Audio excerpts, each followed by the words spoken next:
네, 여러분 안녕하십니까. 뉴스와이드 시작하겠습니다. 오늘도 네 분과 함께요. 정치권 상황 짚어보도록 하겠습니다. 조기현 더불어민주당 법률위 부위원장, 성치훈 민주당 부대변인, 김철현 전 국회정책연구위원, 이준우 국민의힘 미디어 대변인 나오셨습니다. 어서 오십시오.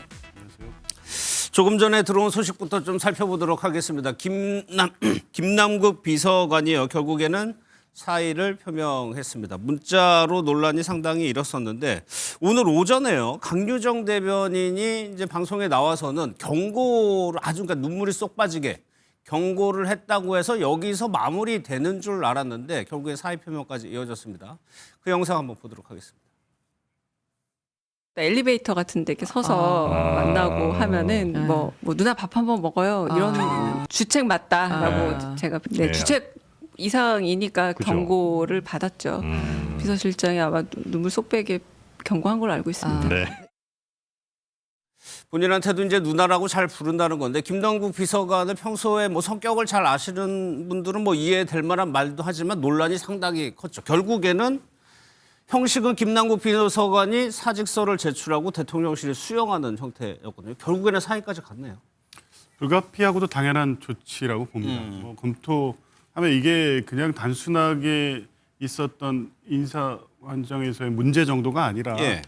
대통령실의 인사 전반에 대한 불신을 초래한 문제이고 매우 신중하지 못했다는 판단을 한 것 같습니다. 예. 만약에 이런 조치를 취하지 않으면 향후 인사 과정에서도 인사 원칙에 따라서 인사위원회에 따라서 진행되는 모든 대통령실의 인사에 대해서도 계속 의문의 시선을 받을 수밖에 없기 때문에 예. 대통령실이 관여된 것도 아니고 이후 인사 절차에 있어 투명성을 명확히 하겠다는 의지를 표명해야겠다고 판단한 것 같습니다. 예. 뭐 당연한 조치라고 봅니다. 예. 그 표현에서 이제 훈식이 형, 현지 누나. 글쎄요, 공적의 위치에 다 있는 분들인데 그런 표현도 조금 논란을 키웠거든요. 그래서 뭐 사적인 뭐 이 대화였기 때문에 뭐 훈식이 형 또는 뭐 현지 누나라고 할 수도 있지만 예. 그 자체 내용이 보면 문진석 의원이 보낸 내용은 인사청탁에 대한 내용이거든요. 그것이 굉장히 부적절했다는 거고요. 어제 이제 뭐 12월 3일 겸 1년을 맞아서 이재명 대통령이 비서혁명으로 완성된 국민주권정부라고 얘기했는데 예. 그 국민주권정부에서 실질적으로는 민주당 인사들이 좋은 일자리를 나눠 먹고 독차지하는 그런 부분들이 그대로 담겼던 내용들이거든요. 그렇기 때문에 저는 아마 그 내용 중에 보면 말씀드린 것처럼 뭐 김남국 비서관하고 문진석 의원의 사이에 주고받는 내용을 보면 완전히 권력 관계인데도 불구하고 사적인 내용들이 그대로 담겨 있는 거거든요. 예. 아우님, 형님, 훈식이 형, 현지 누나 이런 내용들이 굉장히 부적절하게 결국은 굉장히 중요한 일자리들이 사적인 관계에서 논의되는 부분이 있었기 때문에 굉장히 부적절하다고 생각을 하고요. 저는 아마 김남국 비서관에 대한 어떤 사표 수리를 넘어서 이제는 이재명 정부에서는 특별감찰관이 반드시 임명돼야 되는 부분이 있는 거거든요. 이런 일을 막기 위해서 원래 대통령실 내 특별감찰관이 있는데 박근혜 정부 때만 있었고 예. 문재인 정부 때, 윤석열 정부 때 그리고 이재명 정권 들어와서도 특별감찰관을 전혀 임명을 하지 않고 있기 때문에 이런 문제들이 또 언제든지 또 재발할 수 있는 여지가 있는 부분이거든요. 그렇기 예. 때문에 저는 이재명 대통령의 어떤 비서관, 일개 비서관에 대한 사표 수리를 넘어서 이제는 특별감찰관 임명하는 좀 적극적인 모습을 보여야 된다 이런 말씀을 드립니다. 예. 김남국 비서관 좀 개인적인 얘기도 한번 해보면은 그저 성취 논란 코인 논란이었죠. 그래 논란이어가지고 한번 이제 내려갔다 다시 제 대통령실로 기용이 되면서 그때 조금 뭐 깜짝팔딱 얘기도 잠깐 나왔었고 다시 한번 논란을 일으키면서 사의를 표명하게 됐어요. 김남국 비서관. 어떻게 보면 대통령실 비서관으로 이제 복귀를 한 거라고 볼 수 있는 예. 건데 이렇게 지금 정권 출범 한 6개월 정도 만에 다시 아인으로 돌아가게 된 것 같습니다. 처음에 이 문제가 나왔을 때 대통령실에서 이 부정확한 정보를 부적절한 방식으로 전달한 직원에게 엄중 경고를 내렸다라는 입장을 표명했잖아요. 예. 그러니까 그런 겁니다. 이게 부정확한 정보죠, 일단.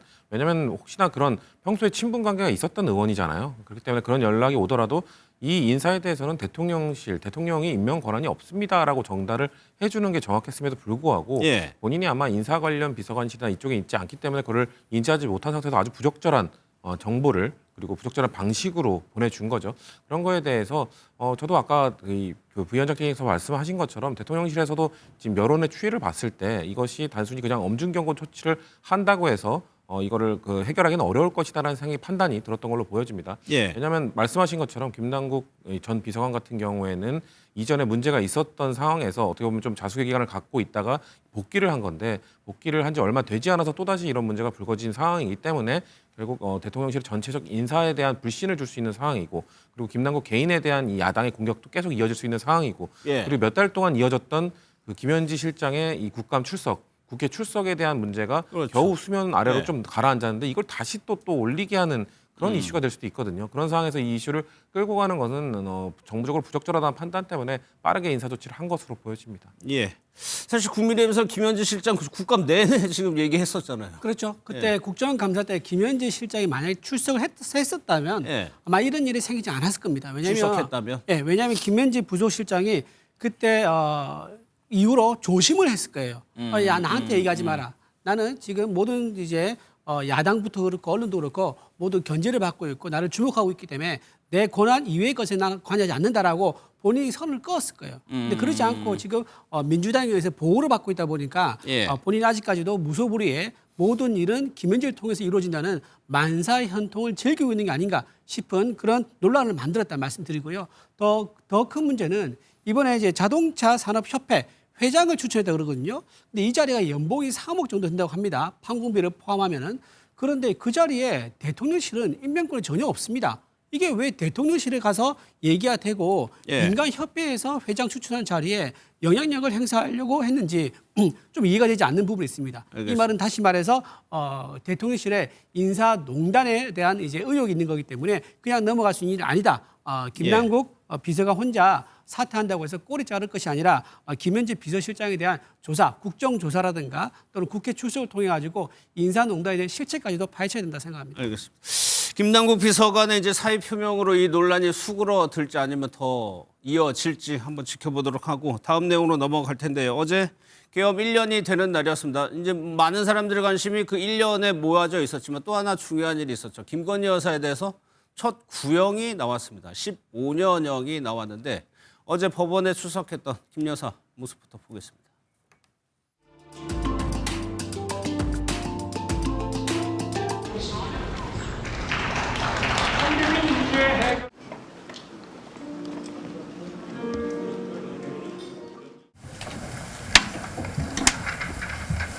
네, 27 형사부 오전 재판 진행하겠습니다. 규정원칙, 국민의 알 권리 등 종합해서 금일 법정 촬영 신청에 대해서 다음과 같이 허가합니다. 다음 촬영 일시 2025년 12월 3일 금일 12회 공판기일 촬영 장소 본 법정 촬영 종류 비디오 녹화 및 사진 촬영 촬영기기의 종류 및 개수 ENG 방송 카메라 2대 사진기 4대 등 그리고 촬영실 주의사항에 관해서 말씀드리겠습니다. 사실 3대 특검이 출범하면서 새롭게 밝혀지고 의혹이 드러난 거는 김 여사 혐의가 대부분이었죠. 어제 검찰 구형이 있었는데 15년이 나왔습니다. 피고인 입장에서 보면은 뭐 물론 선고가 최종적으로 남아 있지만 검찰의 구형을 받으러 가는 그 심정을 보면 김 여사 입장에서는 굉장히 중요한 날이었겠죠. 어제. 예, 그럴 수밖에 없겠죠. 아마 지금까지 살아오면서 본인이 한 번도 상상해 보지 않은 상황과 장면에 처한 것이고요. 예. 그리고 지금까지도 본인은 특검이 이 정도 형량을 구형할 거라고 생각도 못했을 15년. 겁니다. 예. 예. 그러니까 이게 당연히 법리상 양형 기준에 의하면 뭐 대략 중형을 구형할 거라고 예상은 됐지만 예. 김건희 여사는 지금까지 보면 가상 현실에 사는 것 같았어요. 그러니까 본인이 이 지금 이 수사를 통해서 인정된 범죄 혐의 사실에 대해서도 사실은 전혀 인정하는 태도를 보이지 않았고 예. 국민 앞에 설 때마다 사과하고 뭐 그런 입장을 표하긴 했지만 실제 재판하는 모습이나 아니면 그 이번 사건화되기 이전에 이 대통령 영부인으로 있을 때도 보면 이면에서 벌이는 일들은 실제 비춰지는 모습과 완전히 달랐기 때문에 아마 이번 재판을 받으면서도 실제 일부 범죄 사실에 대해서 검찰이 유죄 확증을 갖고 구형을 한다고 하더라도 예. 이렇게까지 나올 거라고는 생각을 하지 못했을 겁니다. 아마 선고가 남았기 때문에 여전히 다른 기대를 갖고 1월 28일을 기대할 수도 있겠습니다만 예. 이제야 현실에 대한 자각을 시작하는 시간이 된 게 아, 저 아닌가. 구형량을 듣고 그렇습니다. 저는 뭐 그렇게 봤고요.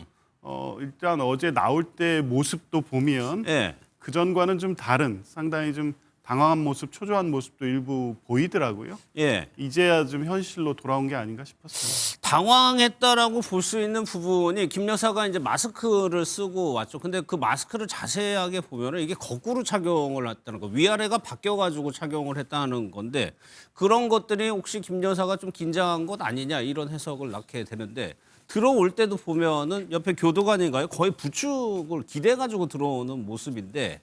뭐 여권 일각에서는 동정요론 얘기도 합니다만 그 모습은 어떻게 보셨어요? 그래서 저는 여성 교도관이 이렇게 붙들려 들어올 때 보면 그 약간 겁먹은 모습도 보이는 거거든요. 이렇게 좀 어깨도 올라가고 겁먹은 모습도 보이는 거 보면 아마 본인이 과거 대통령 영부인으로서 누렸던 그런 화려한 생활은 다 이제 끝나고 본인이 처음에 특검 조사에 출두할 때 보면 아무것도 아닌 사람이라고 얘기를 했었거든요. 예. 근데 대통령 영부인으로서 누렸던 것들은 아무것도 아닌 사람이었는지는 모르지만 어제 아마 저는 재판장에 출두하는 모습을 봤을 때는 정말 이제 아무것도 아닌 정말 아무것도 아닌 그냥 피고인의 모습이었고 겁먹은 모습도 있었고 당황하는 모습도 있었지만 사실 완전 정신적으로는 굉장히 좀 붕괴돼 있는 상태로 보이는 거거든요. 그래서 저는 예. 아마 박지원 의원이나 다른 민주당에서 얘기하는 것처럼 동정 여론을 한다기보다는 예. 저는 나름대로 이 상황 자체에 대해서 상당히 전체적으로 좀 수용을 하면서 조금 반성하는 모습들도 이제 좀 보이기 시작한 게 아닌가. 계속적으로 어떤 범행에 대해서 부인을 하고 있긴 하지만 예. 나름대로 이 상황을 어떤 형태로 수용을 할 것인가 하는 이런 부분들에 대해서 이제 고민하고 있다고 보이거든요. 예. 아마 어제 그 검찰 구형량이긴 하지만 15년형이라는 게 너무너무 지금 생각보다 너무 큰 형량이기 때문에 생각보다 많다. 굉장히 많은 게 나온 예. 거죠. 그렇기 때문에 아마 그런 부분에 있어서도 아마 앞으로 어떤 형태로든지 이제 뭐 다툼의 여지가 있다고 하니까 재판적으로 아마 뭐 이 범죄 투쟁을 벌여 나가긴 하겠지만 어제 아마 검찰 구형량 15년 자체가 예. 상당히 김건희 여사에게 주는 정신적 충격이나 이런 것들이 상당했을 것이다. 저는 이렇게 봅니다. 예, 실질적으로 지금 혐의가 이 정도입니다. 주가 조작 그리고 통일국 금품 수수 의혹, 명태균 씨 여론조사 의혹. 그래가지고 검찰 15년을 구형을 했습니다. 특검에서 왜 15년형을 구형하면서 밝힌 내용을 보면은 그 동안에 법 위에 서 있었다라고 얘기를 했습니다. 그러면서 국가 통치 시스템을 붕괴시켰다. 그러니까 어떻게 보면은 이 혐의에 대한 그 구형량도 가만히 됐겠지만 그 동안에 무슨 V0 뭐 이렇게 불렸던 그것이 어떻게 보면은 공적인 시스템을 붕괴시킨 측면 그것도 반영이 된 것 같기도 하고. 지금 특검의 입장에서는 지금 이 세 가지 혐의가 15년형 구형할 정도의 사안인데 사실 작년으로 시계를 되돌려 보면 재판 과정에서 수많은 증거들이나 이런 증언들이 나오지 않았습니까? 그런 내용들 박성재 전 법무부장과 나눴던 텔레그램. 작년 5월에 김건희 여사가 본인에 관련된 수사에 대해서 박성재 전 장관에게 이야기를 하고 그 이후에 정말 그 지휘부 라인이 바뀌고 10월에는 박성재 전 장관에게 윤상현 전 의원의 SNS를 공유하면서 이거 봐라 나에 대한 이건 여론은 이건 마녀 사냥이다라는 글을 공유한 뒤에 결국 도이치모터스 주가 조작 의혹이 불기소 처분되지 않았습니까? 예. 결국 이거에 대해서 계엄 이후에 다시 수사가 되게 된 겁니다. 그렇기 때문에 특검의 입장에서 봤을 때는 대한민국의 정상적인 사법 시스템이 작동이 됐다면 아마도 작년 윤석열 정부 때 이미 김건희 여사에 대한 뭔가 이런 처벌 아니면 기소, 재판 이런 것들이 정상적으로 이루어졌어야 되는데 전방위적으로 이걸 막기 위해 노력한 것 아니냐. 그래서 특검은 얘기하는 거잖아요. 12월 3일 비상계엄 관계 결국 이거 김건희 여사 수사 막다가 이런 범죄 혐의들 막다가 결국 네. 거기까지 비상계엄까지 간 것도 분명 원인 중 하나일 것이다라고 주장을 하고 있는 것이기 때문에 단순히 법 위반을 넘어서서 이 지연된 정의는 정의가 아니다는 말이 있는 것처럼 윤석열 정부 때 국가 권력 정말 대통령의 권력을 아까 말씀하신 것처럼 V0로서 사실상 작동하면서 뭔가 자신의 혐의를 막기 위한 전방위적인 노력 이런 것들까지 포함했을 때 훨씬 더 중한 형량을 받아야 된다라고 저는 검찰이 특검이 생각하고 이런 구형을 한 거라고 생각합니다. 이준호 대변인은 어떻게 생각해요? 그때 이제 도이치 주가 조작 의혹이 처음에 나왔을 때 그때 만약에 윤석열 대통령 시절에 그때 그냥 수사하고 기소했으면 달라질 수 있었을까요?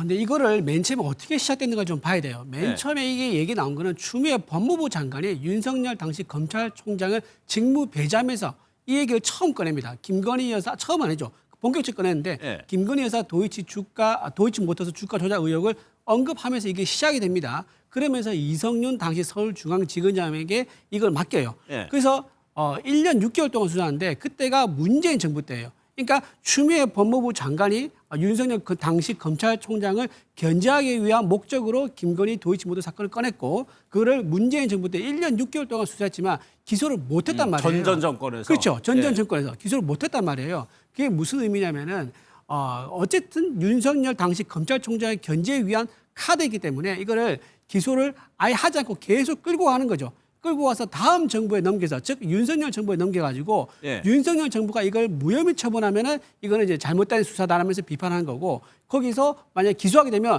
자기들은 자기가 기소 못한 거를 윤석열 정부에서 기소하니까 좋은 거죠. 그러니까 예. 굉장히 정치 공학적으로 보면은 아주 제대로 뭐 고약한 덫에 걸렸다 이렇게 볼 수 있는 건데, 그런 상황이었기 때문에 윤석열 정부 입장에서는 이 사건이 올라오더라도 처음부터 시작된 목적과 예. 그다음에 이거 시나리오, 민주당이 그리고 있는 시나리오에 어떤 식으로든 걸려들 수밖에 없다라는 그런 생각을 아마 했기 때문에 예. 이 사건을 아마 받지도 못하고 또 예. 어떤 결론 내지도 못하는 그런 상황이 되지 않았을까 생각해 예. 봅니다. 근데 뭐 그 도이치모터스 그것뿐만 아니라 여러 가지 뭐 혐의랑 의혹들이 나왔잖아요, 추가로도. 그렇죠. 이 수사가 지금 이렇게 된 거는 윤석열 검찰총장 당시에 수사의 진척을 막았기 때문이죠. 그리고 윤석열 전 대통령이 된 이후 작년 아니었습니까? 그때 뭐 박성재 법무장관과 통화하면서 실제 불기소 처분을 이 권력 차원에서 이루어지게 한 거고, 거기에 김건희 씨 본인이 직접 관여한 사건입니다. 사건의 실체를 중심으로 해서 사건을 무마하고 덮으려고 했던 윤석열 전 검찰총장의 검찰과 김건희 씨의 문제를 보고 이 사건의 결과를 봐야죠. 그리고 사건의 실체는 김건희 씨가 이 주가 조작에 깊이 개입됐다는 내용들이 이번 수사에서 다 나오지 않았습니까? 그 증권사 직원과의 통화 내용을 보면 그 이전에 검찰의 수사가 얼마나 부실했는지, 의도적으로 감싸기 수사를 했다는 게 다 드러났습니다. 예. 그런 부분들 때문에 제가 이게 보니까 대법원 양형위원회 기준에 의하더라도 실제 범죄 수익이 10억 3천 정도인데 가중 요인을 전부 적용해서 최대 형량을 구형한 겁니다. 그만큼 죄질이 최대 안 좋은 형량. 데다가 이 주가 조작을 한 과정 이후에 이 범죄 사실을 은닉한 과정까지 매우 안 좋게 본 거고요. 이런 상황을 윤석열 전 대통령과 김건희 씨 스스로 자처한 겁니다. 사실은 양형위원회 기준에 의하면 더 구형을 해도 부족할 만큼 행위 사실은 매우 죄질이 안 좋다고 보여지고요. 예. 그 외에도 주가 조작도 있지만 뭐 통일교 관련된 알선 수재 이거 간단하지 않습니다. 이 검찰이 구형할 때도 밝혔지만 이 종교 분리의 헌법상 원칙을 위배한 매우 중대한 사건으로 봤습니다. 금액의 가액은 8천만 원 정도여서 저 정도 가지고 이렇게 중형을 선고하나 이런 생각이 들 수도 있지만 예. 죄질과 행위 내용이 너무 안 좋다는 겁니다. 종교 집단을 끌어들여서 종교는 또 권력을 이용해서 본인들의 이해를 충족시키려고 했던 부분이 결합되면서 중대 범죄 행위로 나타난 겁니다. 이런 사례가 있어서는 안 된다는 특검의 판단과 구형 이유가 있었고요. 매우 알겠습니다. 타당한 예. 구형 이유였습니다. 짧게 좀 예. 말씀을 드릴게요. 특검이라는 게 원래 야당에서 이제 추진을 하는 거죠. 왜냐하면 집권당이 가지고 있는 권한이 워낙 크니까 인사권과 예산을 다 가지고 있으니까 그것 때문에 야당에서 추진하는 건데, 이거는 헌정사 처음으로 여당에서 추진한 특검이에요. 여당에서 특검을 추진했고 또 민주당이 절대 다수를 가진 집권 여당에서도 특검을 추진했단 말이에요. 그렇다고 그러면 이건 정치적 목적을 가진 특검이다라고 밖에 볼 수 없는 거고요. 따라서 수사가 어떤 목적성을 가지고 질주할 수밖에 없다 말씀드리고, 이 특검 자체 이름이 뭡니까? 김건희 특검입니다. 김건희 특검인데 만약 여기서 불기소라든가 또는 구형이 작다든가 이런 걸 상상할 수가 없는 거죠. 김건희 특검 자체가 원래 결론은 이미 나 있다는 것을 국민들에게 암시를 하고 있는 거다라고 말씀드릴 수밖에 없는 거고, 그렇기 때문에 최고 구형이라든가 최고 벌금이라든가 최고 추징금이 나올 수밖에 없는 것이 처음부터 예정돼 있었다. 이렇게 봐야 된다 봅니다. 아니 김 여사 변호인 측에서 이제 정치적 목적이라고 주장을 해서 이걸 듣고 어떤 의미인지를 여쭤보려고 했는데 이미 얘기는 하셨어요. 그 얘기는 일단 들어보고 그러면 김 여사의 최후 진술 내용 한번 살펴보겠습니다. 구형량만 보더라도 특검이 얼마나 정치적 목적을 가지고 수사를 한 것인지 알 수 있다고 생각을 합니다. 김건희 여사가 사법 시스템을 붕괴시켰다고 하는데 그 말은 검사들이 봐주기 수사를 했다는 말입니다. 지금 특검의 발언은 대한민국 검찰을 전체를 모독하는 거고 대한민국의 사법 시스템을 폄훼하는 것입니다. 실제로 김 여사의 최후 진술을 영상으로 본 것이 아니고 텍스트로 봐야 되기 때문에 그때 맥락이 어떤지를 정확하게는 알 수는 없지만 이렇게 얘기를 했습니다. 죄송하다고 일단 얘기를 했어요. 반성한다고 얘기는 하고. 하지만 여기에 보면 부사가 붙습니다. 어쨌든 죄송하다라는 얘기고 억울한 점이 많다라고는 얘기를 했어요. 김 의원께서 보시기에 글쎄요 사과를 한 것 같기도 하고 안 한 것 같기도 하고. 일단 뭐 반성한 걸로는 보이고요. 예. 저는 어쨌든이라고 하는 부분을 보면 결과적으로 어쨌든 국민에 대해서 심려를 끼치고 한 부분에 있어서는 본인이 사과한다는 걸로 보이는 거거든요. 예. 다만 저는 헛웃음을 쓰고 이런 것들은 보면 너무 조금 어처구니 없고 너무 이런 상황에서 나오는 게 아닐까. 구형량이 너무 많아가지고. 너무 많다. 왜냐하면 지금 검찰에서는 보면 세 가지 혐의를 들고 얘기를 했는데 처음에도 보면은 그 뭐 도이치 주가 조작 사건 같은 경우에도요. 예. 김건희 여사하고 똑같은 전주 같은 경우는 똑같은 혐의로 보던 그 전주 같은 경우는 1심에서 지금 집행유예 1년을 받았거든요. 그래서 특검에서 얘기하는 것은 법에 써 있었고 법 밖에 써 있었다 했는데 그래서 사법 시스템을 무너뜨렸다고 했는데 실질적으로 김건희 여사라기보다는 김건희 여사가 윤석열 대통령에게 부탁해서 이런 일이 벌어진 건지 네. 실질적으로 윤석열 대통령이 그냥 아내인 김건희 여사를 보호하기 위해 가지고 윤석열 대통령이 박성재 법무부 장관이라든가 검찰총장이라든가 검찰 수사에게 이런 것들을 지시했는지는 이런 인간관계를 알 수가 없는 부분이거든요. 그렇기 때문에 저는 김건희 여사 나름대로 불법을 저지른 부분에 있어서는 거기에 대한 책임을 지는 게 맞고 법적 예. 책임을 지는 게 맞고 또 여러 가지 먹거리를 받은 이런 부분에 있어서는 국민적 비난이 이어지는 건 비판 받는 건 맞지만 실질적으로 김건희 여사에게 콕 찍어가지고 혐의를 어느 정도 물을 수 있을까 하는 것들은 예. 확실한 물적 증거와 그리고 인과관계 좀 성립이 돼야 된다고 보이거든요. 통일과 관련해서도 현안 청탁하면서 알선수재를 받았다고 하는데 목걸이하고 여러 가지 샤넬백이나 이런 것들을 받긴 받았는데 그럼 도대체 어떤 형태로 그럼 통일교에게 이로움이 되는 걸 한 거냐. 그 네. 부분에 있어서 김건희 여사가 어떤 역할을 했느냐. 이런 부분에 있어서는 본인이 그냥 남편이 대통령이 어떤 얘기를 했다는 것 외에는 나온 게 없고요.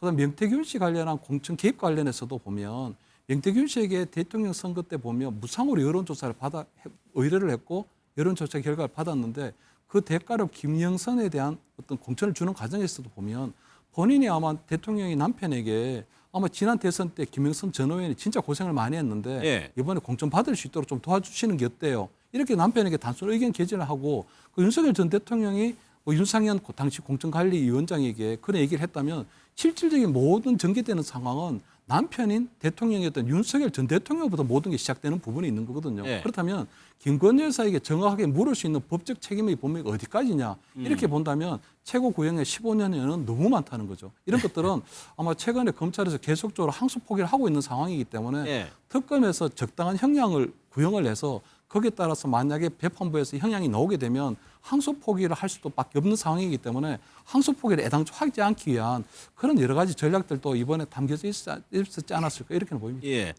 헛웃음을 했다는 부분이 그동안 뭐 김 여사는 윤 전 대통령과 다르게 뭐 특검 조사에도 성실히 나가고 외관상으로 보기엔 진술을 안 한다 치더라도 재판에도 꼬박꼬박 나가는 모습을 보였어요. 또 하나가 지금 보석 결정이 안 나오고 있는 상황이거든요. 어떻게 보면은 김 여사에겐 보석이 굉장히 중요할 수도 있는 부분이어서 어제 이 발언이 그것도 혹시 염두에 둔 건 아닌가 싶기도 하고. 뭐 모든 것들은 다 보석에 초점이 맞춰져 있다고 생각합니다. 예. 김건희 씨가 하고 있는 행동, 발언, 이런 뉘앙스 전부 다 이 보석 결정을 받기 위한 보석 판정을 받기 위한 목적을 두고 전 이루어지고 있다고 보고요. 그래서 허두순 같은 경우는 이게 구형이 나왔을 때 본인이 예측한 것 아니면 아마 그 본인이 예측하기는 어렵기 때문에 변호인들이 계속 얘기를 해줬을 거죠. 상인했겠죠. 그렇죠. 근데 예. 변호인들이 저렇게 높은 구형량을 예측 못 해줬을 가능성이 높습니다. 본인의 의뢰인에 대해서 최대한 우리가 이럴 거 방어했기 때문에 이 정도 나올 겁니다 예측을 했을 텐데 그것보다 훨씬 높은 게 나오니까 헛웃음을 지었을 수도 있고요. 예. 다만 이 전체적인 이런 그 법정에서의 태도나 이런 것들은 결국 뭐 성실히 임한다고는 합니다만 혐의를 계속 부인하고 있잖아요. 본인과 관련된 증인들이 본인에게 본인의 발언과 그 배치되는 발언들, 증언들을 계속 하고 있음에도 불구하고 끝까지 부인하는 모습들을 보이고 있기 때문에 예. 저는 좀 약간의 치근한 모습, 약간의 뭐 동정심을 유발하는 모습 이런 것들을 보인다 하더라도 결국에는 보석에는 영향을 주지 않을 거라고 저는 확신을 갖고 있고요. 그 특검이 아까 얘기하기도 했고 아까 무슨 뭐 이 정치적 목적을 갖고 있는 특검이다. 전 거기에도 동의할 수 없습니다. 사실 이 야당일 때면 야당의 뭔가 여당을 향하는 거에 대해만 원래 특검을 해야 된다고 얘기하는데 윤석열 정부 때 안 했잖아요. 윤석열 정부 때 그때 특검이 정말 필요할 때 안 했고 예. 문재인 정부 때 이거 밝혀내지 못했다 자꾸 이런 얘기들을 하시는데 그 윤석열 검찰총장 그러니까 이 특검이란 검찰이란 조직은 이 검찰총장 출신의 아내 검찰총장의 아내 검찰총장 출신 대통령의 아내 이 이 사람들에 대해서 제대로 못 건드리는 겁니다. 그렇기 때문에 윤석열 정부 때 계속해서 지연됐던 정의를 실현하기 위해서는 특검이라는 특수한 이런 조직을 통해서 예. 이 검찰총장 출신의 대통령까지 했던 사람의 영부인을 조사하기 위해서는 그런 거를 불가피했다라는 말씀을 드릴 수밖에 없고요. 그렇기 때문에 이런 15년의 구형 저는 절대 뭐 많거나 과하다는 생각이 없고요. 국민들이 느낄 때는 오히려 부족하다고 느낄 것 같아요. 김건희 씨에 관련된 범죄 혐의나 이런 것들이 엄청나게 많이 나왔는데 예. 왜 15년밖에 안 되지? 사실상 V0로서 활동했다며 이런 생각을 하실 텐데 사실상 이거는 뭐 대한민국의 법 체계가 뭐 영미법 체계가 아닌 대륙법 체계를 따르고 있기 때문에 뭔가 예. 형량이 너무 과하게 나오지 못하는 양형 기준이 다 정해져 있는 그런 한계 때문에 나오는 거기 때문에 오히려 국민 정서상으로는 형량이 그렇게 과하다고 느끼지는 전 않을 거라고 예. 생각합니다. 어제 구형 나온 결심 공판 이후에 바로 또 특검에서 불러가지고 또 조사를 하고 있죠. 관련해서 기사 하나를 좀 살펴볼 텐데 이제 대통령실 같은 데서 이제 사진을 찍으면은 사진 찍은 사람들이 선물용으로 주는 액자가 있다는 거예요. 이런 식의 이제 액자가 있는데 대통령을 상징하는 이제 봉황 마크가 이제 붙어 있다고 합니다. 그런데 대통령 배우자도 요거를 그대로 사용했고 지금 한겨레 보도는 김건희 여사용 액자가 따로 있었다는 얘기입니다. 거기에는 무궁화 모양의 휘장이 들어가 있고 가격을 보면은 대통령 거보다 단가가 더 비쌌다는 관계자 말을 인용했어요. 이것도 좀 뭐 이것이 뭐 구체적으로 어떤 혐의와 직결된다기보다는 좀 특이해요. 예. 그러니까 V0라는 표현이 등장한 게 이제 저런 몇 가지 어떤 모습들을 가지고 과장해서 표현한 게 아니라 실제 대통령을 넘는 권력을 행사하고 있었다라는 걸 또 보여주는 하나의 사례인 것 같습니다. 실제 재임 기간 동안에 보면 지금 이제 나오는 사진도 그렇고요. 대통령실 사진 자료실에 보면 대통령이 중심이 아닙니다. 예. 김건희 씨가 중심이었죠. 이 과거에 뭐 청와대나 대통령실 경험을 한 사람들 그리고 국가 권력 시스템을 잘 아는 사람들은 말도 안 되는 상황이라고 다 비판하지 않았습니까? 이제 그런 것들이 이번에 액자의 해프닝 또 그대로 연결이 됐다고 보고요. 이번 재판 구형과 관련해서 한 가지만 더 추가적으로 말씀드리면 예. 저는 아까 그 헛웃음 그게 저는 김건희 씨의 진짜 모습이라고 생각합니다. 그러니까 그건 이 순간적으로 당황해서 표현할 감정이 아니라 그 내면에는 너희들이 어떻게 감히 나한테 이런 게 여전히요? 있다고. 예. 그리고 그 앞에 사과와 반성, 잘못 이거는 그게 진심을 표현하는 발언이 아닙니다. 쭉 예. 돌이켜 보면 2022년 1월 대선 국면에서 그때 허위 경력 같은 거 문제 됐을 때 나와서 공식 사과하지 않습니까? 예. 그때 저는 남편에 비해 한없이 부족한 사람이다. 잘못했다고 했습니다. 그런데 그 이면에서 무슨 일이 벌어지고 있었습니까? 예. 명태균 씨 불러들이면서 공천에 개입하고 그 지방선거 이 과정에서 보궐선거 김영선 이 과정에 직접 관여하지 않습니까? 그러니까 남편에 비해서 보잘것없는 그냥 하나의 부인이 아니라 실제 그때부터 상당한 권력을 행사하고 있었고 2024년 1월 한동훈 대표하고 대통령과의 갈등이 격화됐을 때 예. 그때 한동훈 대표에게 김건희 씨가 보낸 메시지도 다 공개됐습니다. 그때도 보면 내가 부족하고 모자라서 100배 사과드린다. 화해를 권하는 내용으로 계속 보냅니다. 그러면서 그때부터 2024년 10월 1일 대통령의 예, 안가 예. 모임에서 최근에 곽종근 사령관 진술로 밝혀진 내용 뭐였습니까? 한동훈 쏴 죽이고 싶다. 예. 이런 분위기가 형성되는 데 김건희 씨가 결정적인 역할을 했던 거죠. 2024년 7월 명품백 수사 검찰 출석할 때 변호인 통해서 사과드린다고 했습니다. 예. 근데 그 이면에서 무슨 일이 있었습니까? 박성재 장관 통해서 내 수사 어떻게 되는 거야? 내 건 이렇게 뭐 안 하면서 뭐 그 전 김정숙 여사 수사 왜 안 해? 뭐 이런 식입니다. 그러니까 이번에도 마찬가지다. 선고를 앞두고도 똑같습니다. 이게 메시지 톤은 예. 제가 가진 어떤 자격이나 뭐 제 역할에 비해서 잘못한 점이 많은 것 같다. 예. 앞에 이런 방식의 메시지 구조가 늘 똑같습니다. 그러니까 보여지는 모습에서는 반성하는 척하지만 이면에서는 내가 이렇게 권력을 갖고 내가 평생 이렇게 살아왔고 윤석열도 내가 움직이는 사람인데 니들 감히 어떻게 나한테 내가 어떻게 하나 한번 봐라. 예. 이런 입장 지금도 안 변했다고 봅니다. 예.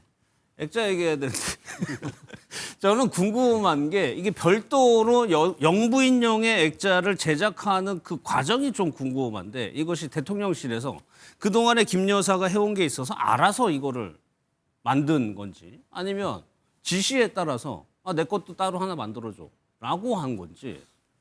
보통 보면 보통 뭐 영부인이 아마 이렇게 필요하다는 경우가 좀 잘 없었을 것 같거든요. 네. 왜냐하면 아무래도 대통령 중심으로 모든 국정이 운영되는 것이고 대통령실을 방문한 방문객의 입장에서 볼 때는 아무래도 대통령의 이 휘장인 봉황이 들어가 있는 이런 액자들이 훨씬 더 집에 보관하기도 좋은 것이지 예. 김건희 여사가 들어있는 그런 무궁화 어떤 휘장이 좋아 보이지는 않는 걸로 보이거든요. 다만 저는 이런 부분에서 지금 어쨌든 윤석열 전 대통령 정권이 임기가 중단되고 또 탄핵이 된 상황이긴 하지만 저는 뭐 대통령뿐만 아니고 영부인의 역할도 저는 분명히 있다고 보이거든요. 예. 이재명 정부에서도 이재명 대통령이 할 역할이 있고 또 김혜경 여사가 또 해야 될 일이 있는 것처럼 저는 나름대로 아마 지금 와서는 아마 지금 김건희 여사가 재판을 받고 있는 상황이기 때문에 굳이 뭐 영부인의 전용 액자 따로 필요했느냐 이렇게 비판적 시각으로 바라볼 수도 있지만 예. 저는 아마 나름대로 볼 때는 지금 뭐 이재명 정부에서도 그렇고 뭐 대통령 역할 그것도 영부인 역할 이런 부분들이 있기 때문에 저는 그렇게 굉장히 조금 뭐 좀 부정적인 시선으로 바라보는 거 옳지 않지 않느냐. 저는 이재명 정부에서도 김혜경 여사 충분히 이제는 내조를 넘어 나름대로 김혜경 여사가 앞으로 또 영부인으로서 해야 될 역할들이 굉장히 적극적인 역할들이 많이 있을 걸로 보이거든요. 단지 그런데 지금 와서 그냥 김건희 여사가 이런 식으로 아마 국정에 관여하고 했기 때문에 예. 뭐 아무것도 못하게 되면 김혜경 차에도 저는 좀 나름대로 영향을 미친다고 보이거든요. 그렇기 때문에 저는 뭐 전용 액자 이런 부분들은 굉장히 좀 이상한 예. 그런 상황이기도 하지만 그런 부분들도 나름대로 조금 이해할 수 있는 부분들도 있지는 않을까. 저는 이렇게 그게 뭔 잘 이해가 안 돼서 여쭤보는 거예요. 그게 도대체 뭐였을까? 대통령만 이런 액자를 만드는데 영부인을 위한 액자를 다시 한번 만들겠다고 생각을 하고 실제로 실행에 옮겼다는 건 그 저변에 깔려 있는 정서가 뭐였냐는 거죠. V0인 거죠. 본인이 대통령 만들었다, 본인이 대통령보다 위에 있다라는 생각 속에서 그러면 나는 나의 그 액자를 이렇게 배포하고 싶은데 액자에 봉황은 사실 대통령만 쓸 수 있도록 되어 있기 때문에 네. 그건 쓸 수 없으니 무궁화 휘장을 넣어서 새로 만들었다는 거잖아요. 심지어 때로는 비용이 더 많이 들어갔다는 겁니다. 왜냐하면 이 최소 주문 제작량이 있기 때문에 이 액자를 만들고 뭔가 본인만의 이 김건희만의 뭔가 액자를 만들기 위해서는 더 돈이 많이 들어갈 때도 있었다는 거고 예. 사실 이런 이슈가 이 대통령실에 올라오는 이 대통령 내외의 사진에서 순방 갈 때 사진의 중심에 포커싱이 윤석열 전 대통령이 아니라 김건희 영부인에게 맞춰져 있다. 이때도 한번 논란이 많았었거든요. 예. 사진이 나올 때마다 김건희 씨 영부인이 훨씬 더 중앙에 있고 오히려 그 배경인물로 약간 윤석열 전 대통령이 있는 이런 모습들을 봤었는데 그런 것들을 사실 지휘했던 게 누구겠습니까? 윤석열 전 대통령이 아유 난 겸손하니까 난 뒤에 있고 영부인을 가운데 넣어 이렇게 했습니까? 누군가 그럼 김건희 씨밖에 사실상 그 가운데 넣으라고 지시한 사람이 없는 거고요. 예. 그런 말을 할 수 있을 정도의 생각을 갖고 있는 사람이기 때문에 본인을 중심에 두고 싶어하는 사람이기 때문에 액자도 이거는 대통령 전용이니까 내 거 따로 만들어라고 하지 않았을까요? 그렇기 때문에 예. 이 자체가 단순히 그냥 영부인의 활동을 활성화시키고 영부인의 활동 저희는 이 김건희 씨 윤석열 정부 때 제2부속실 만들려고 했었거든요. 이걸 음지화시키지 말고 양지화시켜서 활동하라고 계속 얘기를 했던 것이거든요. 그렇기 때문에 김건희 씨의 이런 행동들을 저희 굳이 따라가지 않더라도 전혀 참고 삼지 않더라도 기존에 이 역대 영부인들이 했던 활동만 충분히 따라가더라도 어떤 정부든 지금 김혜경 여사도 마찬가지입니다. 정상적인 영부인 활동할 수 있습니다. 이때 이 윤석열 정부의 3년이 아주 비정상적인 영부인의 활동이었다고 좀 기록될 거라고 생각합니다. 예. 어제요. 저희 아니 액자에서 봉황에서 네. 이제 무궁화로 바뀐 거에 대해서 좀 얘기를 이제 좀 하고 싶은 게 있는데 네.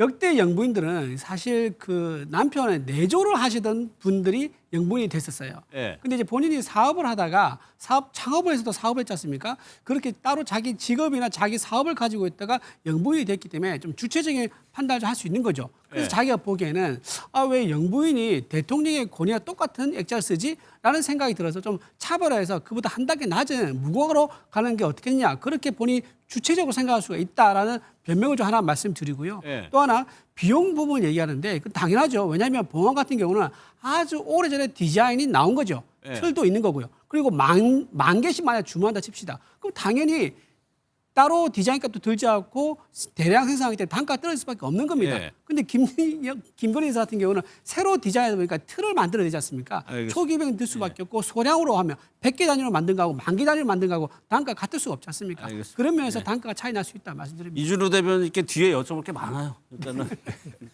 어제 저희 뉴스 시간에 윤석열 전 대통령 입장문 낸 거 전해드렸는데 한번 그때 어제 제대로 못 집었어요. 제대로 한번 좀 구체적으로 한번 살펴볼 텐데 일단은 계엄 선포에 대해서 정당성을 강조했었죠. 이거는 뭐 계엄을 선포한 이후에 계속적으로 일관되게 하고 있는 주장입니다. 이 내용 먼저 보도록 하겠습니다. 폐악질을 일삼은 망국의 원흉 반국가 세력을 반드시 척결하겠습니다. 이는 체제 전복을 노리는 반국가 세력의 준동으로부터 국민의 자유와 안전 그리고 국가 지속 가능성을 보장하며 미래 세대에게 제대로 된 나라를 물려주기 위한 불가피한 조치입니다. 배제였다기보다는 시간적 제약과 연락 가능 여부 등 현실적 이유로 인한 것. 위증의 벌을 받기로 맹세합니다. 저로서는 굉장히 중요한 문제이기 때문에 재판장님께서 잘 판단해 주시기 바랍니다. 예.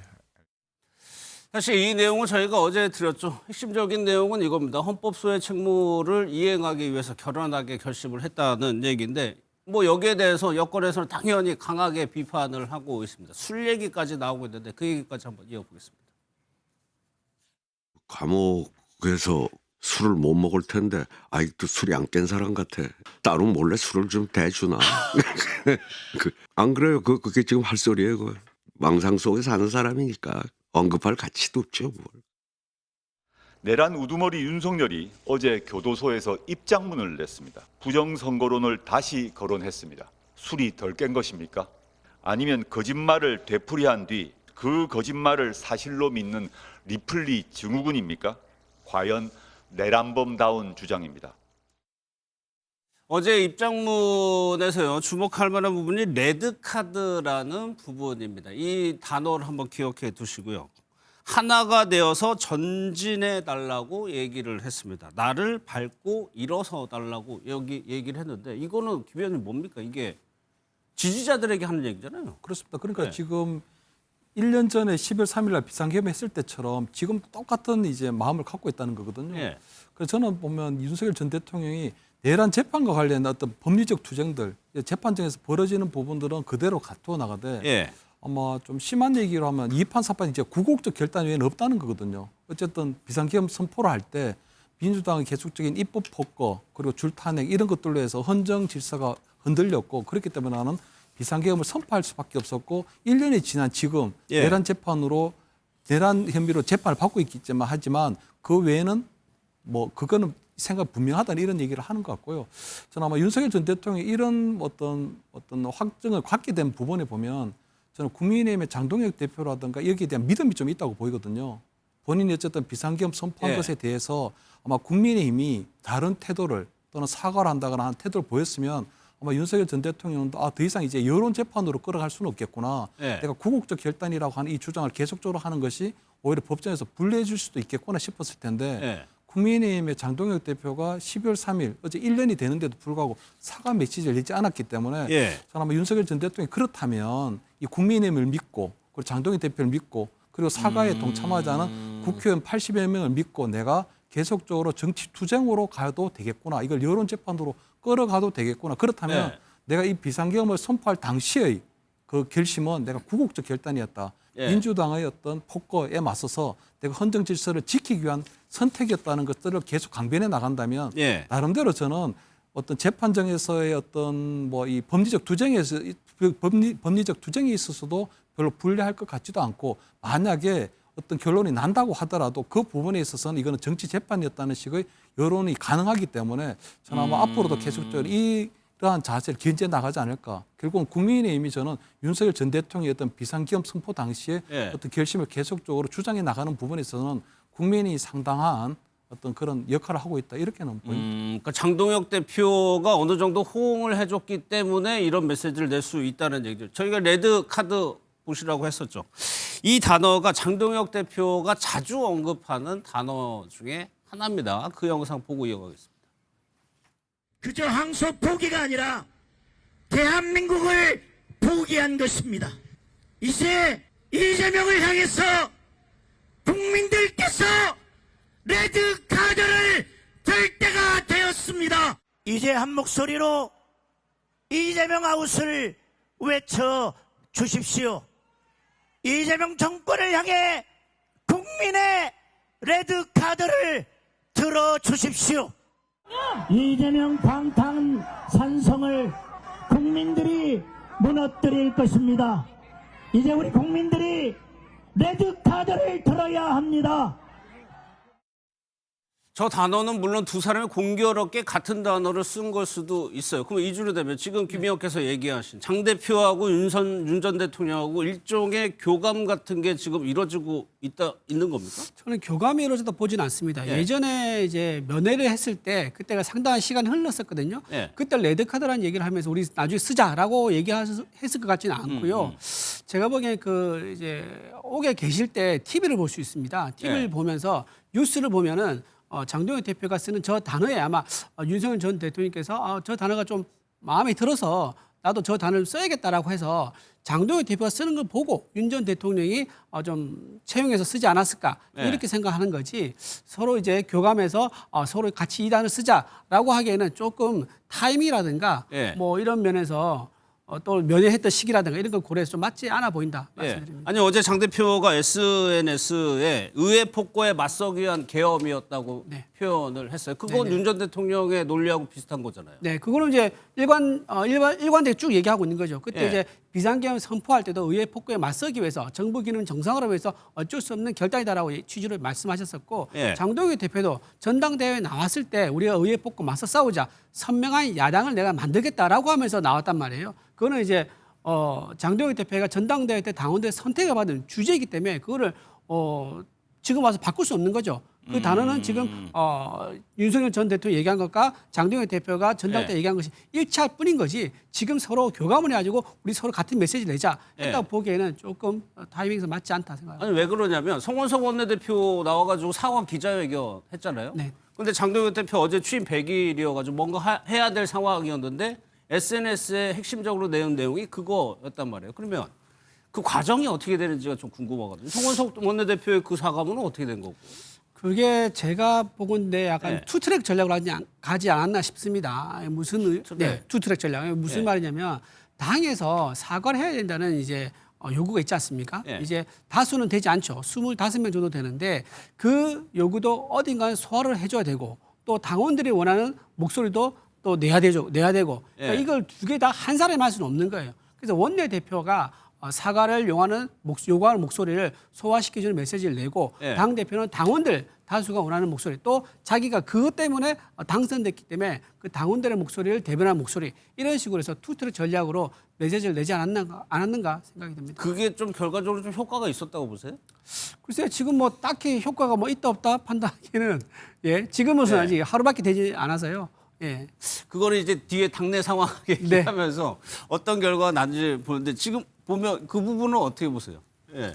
윤 전 대통령의 메시지하고 지금 뭐 제1야당의 대표의 메시지가 유사하게 나오는 거예요. 그러니까 이렇게 나오니까 예. 대통령도 내란 끝까지 처벌하고 단죄해야 된다. 내란은 끝나지 않았다. 계속 중이다라는 민주당의 평가가 딱 맞다. 이렇게 볼 수밖에 없는 거죠. 윤석열 대통령의 이 발언은 상식적으로 보면 작년 12월 3일 망상에서 아직 깨지지 않았구나. 실체하지 않는 종북 반국가 세력을 일거에 척결할 목적으로 내란을 일으켰습니다. 그 반국가 세력은 이재명 대표, 국회의장, 이 한동훈 대표까지 포함한 주요 정치인이었고 국회를 장악해서 영구 집권 전략을 만들 목표에 했던 겁니다.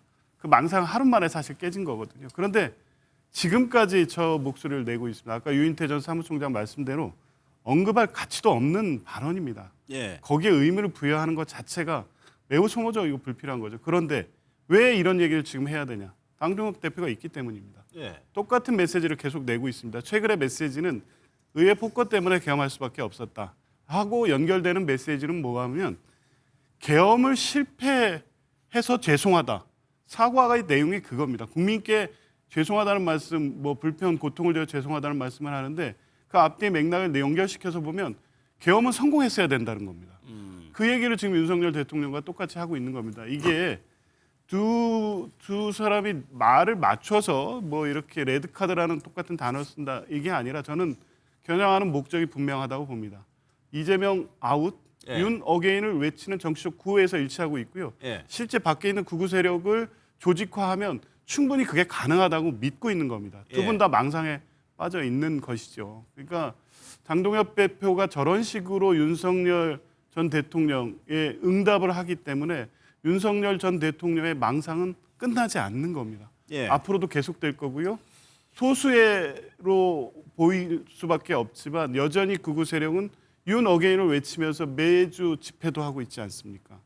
이 상황을 통해서 본인이 틀림없이 복권할 수 있고 나올 수 있고 그랬을 경우에 당동혁 대표를 중심으로 한 국민의힘과 다시 비삼계엄 같은 이 상황을 조성해서 체제 전복 세력을 막아내겠다 이렇게 연결시킬 수 있는 겁니다. 예.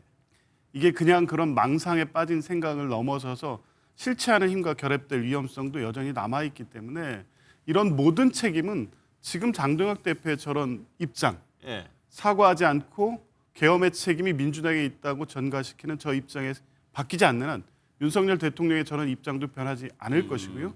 앞으로도 계속 될 겁니다. 그러면 알겠습니다. 그럴수록 예. 국민의힘도 고립되고 장동혁 대표도 고립될 것으로 봅니다. 예, 뒷부분에 이제 야권 상황이 있으니까 그때 더 얘기를 해보도록 하고 또 하나 이제 입장문에서 얘기한 것이 뭐냐면 모든 책임은 군 통수권자인 나에게 있다라고 강조를 했습니다. 이 얘기 몇 차례 했죠. 그런데 실제 재판에서 보인 모습은 그런 모습은 많이 못 봤거든요. 영상을 한번 보겠습니다. 국방장관에게 전화를 받았습니다. 병력을 좀 보내야 될 것 같습니다. 그래서 아니 거기는 민간기관이니까 안 된다.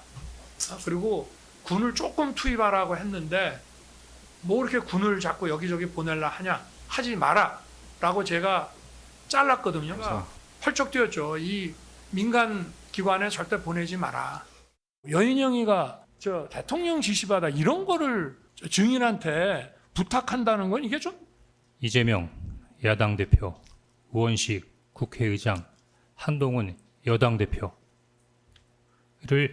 구금하고 심문하겠다고 하는 거는 방첩사령관 혼자 그 생각이라는 얘기하는 것이 말씀이십니까? 아니고. 피고인 부하에게 책임을 전가하시는 건 아니죠? 아니 그 얘기를 하는 게 지금 아니에요. 이렇게 홍장원 전 차장은 직접적으로 전가하는 거냐고 묻기도 했습니다. 그 말이 무슨 뜻인가를 변호인이 설명을 했는데 뭐라고 얘기했냐면 책임을 미루는 게 아니고 대통령이 무죄를 받는 것이 부하를 살리는 길임을 알고 조롱과 수모를 버티는 거예요. 그러니까 대통령이 무죄를 봐야 부하들이 산다는 논리인데 이게 무슨 말일까요? 지금 내란 혐의고요. 내란 네. 우두머리가 지금 혐의자가 윤석열 전 대통령이잖아요. 그러니까 내란 우두머리가 무죄가 돼야 내란 중요 임무 종사자와 내란 단순 가담자들이 무죄가 된다. 그냥 이 법적 논리를 이야기하고 있는 것이고요. 네. 그렇기 때문에 본인이 무죄가 되기 위해 노력한다는 좀 앞뒤가 맞지 않는 지금 법정에서는 계속해서 남 핑계 대면서 네. 자기 부하들 핑계 대면서 만약에 정말 윤석열 전 대통령이 정말 진심이라면 법정에서 저런 이야기를 할 게 아니라 모든 건 나의 잘못된 판단 때문이었다. 나의 부하들, 뭐 여인영 사령관이 됐든 김영현 전 국방부 장관이 됐든 그런 사람들은 이 부족한 리더의 명령을 따를 수밖에 없었던 위치에 있었기 때문에 예. 그들은 중요 임무 종사자, 나랑 같이 계엄을 모미하는 사람들이 아니고 나의 부당한 명령을 따를 수밖에 없었던 그냥 안타까운 희생자에 불과하다. 뭐 이런 식의 발언을 했었어야죠. 예. 하지만 지금 법정에서 하는 얘기 뭡니까? 뭐 여인영이가 뭐 김영현이가 이러면서 사실상 걔네들이 알아서 한 겁니다라는 식으로 얘기하고 있잖아요. 예. 근데 지금 우리가 홍정원 전 차장의 이 발언에서 봤듯이 그럼 그 명단을 여인영 전 방첩사령관이 혼자 상상해서 얘기했던 겁니까?라고 되묻지 않습니까? 왜냐하면 그 명단은 조지호 전 경찰청장 입에서도 나왔던 말이거든요. 그렇죠. 조지호 전 경찰청장도 들었다. 그리고 여인영 전 방첩사령관도 들었다. 그럼 두 분이 모의해서 꾸며낸 명단입니까? 누가 봐도 그 둘을 총괄할 수 있는 누군가 결국 윤석열 전 대통령이 한 명밖에 없거든요. 그 한 사람의 목소리에서 나온 얘기들이 그 둘에게 전달이 돼서 그 둘이 체포단을 가동했다는 것은 누구나 봐도 상식적인 이야기인데 예. 그렇기 때문에 윤석열 전 대통령의 변호인이 하는 얘기나 윤석열 전 대통령이 하는 얘기나 앞뒤가 하나도 안 맞습니다. 한 번도 인정하지 않았고 오히려 지금 제가 말한 사람들 중에 글쎄요 뭐 홍장원 차장이나 아니면 예를 들면 곽종근 전 사령관 이런 사람들은 윤석열 전 대통령의 불리한 진술을 했던 사람들이거든요. 유리한 진술을 해주고 있는 그나마 김영현 전 장관이나 여인영 전 방첩사령관조차도 마치 걔네들 탓인 것처럼 그 사람들 탓인 것처럼 뭐 끝까지 책임 없는 모습을 보여주고 있다. 저는 뭐 100번 양보해서 정말 그 나머지 김영현 전 장관 이런 사람들은 정말 그냥 못난 리더 만나서 죄를 받게 되는 안타까운 군인들일 거라는 생각을 합니다. 하지만 그들도 다른 사람들처럼 최소한의 뭔가 그들을 막기 위한 윤석열 전 대통령의 자기가 모시는 리더의 잘못된 선택을 막기 위한 노력들을 했었어야 되는데 그런 걸 하나도 하지 않았기 때문에 그들도 처벌을 받는 것인데 그런 사람들에 대한 미안함이나 국민들에 대한 미안함이나 이런 건 하나도 없이 그냥 내 부하들을 살리려고 멋있는 척을 하려고 한다. 결국 예. 저 메시지 역시 그냥 본인들의 지지자들을 향하는 메시지일 뿐이다라는 말씀 드리고 싶습니다. 이 변호인단의 이 설명이 이렇게 해석이 될 수도 있죠. 나는 무죄를 받아야 되는 거고 너희들이 형을 살아라 이렇게 해석될 수도 있는 거죠. 그렇습니다. 왜냐하면 비상계엄이 위헌적이고 불법적이었기 때문에 누군가는 책임을 져야 되거든요. 예. 누군가는 책임을 져야 되는데 지금 윤석열 전 대통령 보면 비상계엄 자체가 대통령이 가진 헌법적 권한이었기 때문에 국무회의를 통해서 난 비상계엄을 선포했을 뿐이고 예. 국회에 군병력을 보내고 이런 것들은 김용현 장관이 지가 다 알아서 한 건데 그러니까 전체적으로 국회를 포위하고 군병력을 보내고 경찰을 보낸 거는 김용현이가 판을 짠 것이기 때문에 나는 나하고는 아무 상관이 없다. 그렇기 때문에 나는 지금 헌법재판소에서 탄핵을 당한 부분, 정치적 탄핵을 당한 부분에 있어서 내가 책임이 있지만 나머지 내란과 관련된 부분은 다 김용현이하고 이런 사람들이 짠 거지 나는 전혀 책임이 없다. 이런 식으로 하는 부분이거든요. 예. 그렇기 때문에 본인이 아마 무죄를 받게 되면 빠져나갈 수 있게 될지 모르지만 그렇게 되면 결국은 이 비상계엄에 뛰어든 김용현 장관이라든가 여인영 방첩사령관이라든가 어떤 계엄 어떤 수뇌부들이 계엄 수뇌부들이 다 책임을 지게 되고 유죄로 예. 살게 되는 거거든요. 그렇다면 저는 차라리 지금 이 순간에 보면 윤석열 전 대통령이 좀 판단을 해야 되는 부분들이 여러 가지 좀 구체적인 정황이 나오는 걸 보면 대통령이 직접적으로 지시한 부분들이 굉장히 많이 나오고 있잖아요. 그렇다면 대통령이 이런 부분에서 본인이 어떤 구체적 지시를 내렸다는 부분을 본인이 인정하게 되면 부하들이 살 수가 있는 거거든요. 본인이 죄를 인정하면 부하들이 살 수 있다는 게 예. 본인이 어떤 구체적 지시를 내렸을 때 아마 수방사령관이라든가 육군 참모총장이나 이런 사람들이 군 통수권자인 대통령이 내린 지시를 거부할 수는 없었을 수도 있거든요. 예. 그렇다면 본인이 유죄를 인정하게 되면 부하들이 사는데 본인이 무죄가 되면 오히려 부하들이 산다고 해버리니까 예. 이렇게 되면 비상계엄에 대한 책임을 국민들이 질 수밖에 없는 상황이 되는 거잖아요. 예. 그렇기 때문에 저는 지금 대통령이 나름대로 지금 그래도 한때 대통령이 있기 때문에 본인이 나름대로 져야 될 정치적 책임 예. 그건 헌법재판소에서 탄핵이 됐고 이제는 형사적 책임에 대해서도 본인이 어떻게 이걸 짊어져야 될 것인지를 판단해야 된다. 왜냐하면 본인도 유죄를 대고요. 이렇게 되면 부하들도 다 굉장히 높은 가능성이 형량의 높겠죠. 유죄를 받을 가능성이 예. 크기 때문에 본인 어느 정도까지는 부하들에게 어떤 지시를 내린 부분에 있어서 불법성을 본인이 이제 인정해야 될 그 순간에 와야 되지 않아 왔지 예. 않았나 이렇게는 보입니다. 참 이 말을 듣고 그 부하라고 칭했던 분들은 어떤 생각이 들지가 궁금해집니다. 변호인 관련해서 또 들어온 소식이 뭐가 있냐면 김용현 전 장관의 변호인에 대해서 감치 선고했었죠. 오늘 그 결과가 나왔는데 김용현 측의 권우현 변호사에게 감치 5일을 선고했습니다. 그러니까 첫 번째 15일 감치 결정 별도로 또 하나 감치를 하겠다고 한 거에 대해서 결론이 나온 것 같아요. 그러니까 감치라는 거는 구치소나 이런 데 그냥 5일을 그대로 가둬놓는 걸 얘기하는 건가요? 예, 구속되는 거하고 똑같습니다. 예. 기간이 좀 짧을 뿐이죠.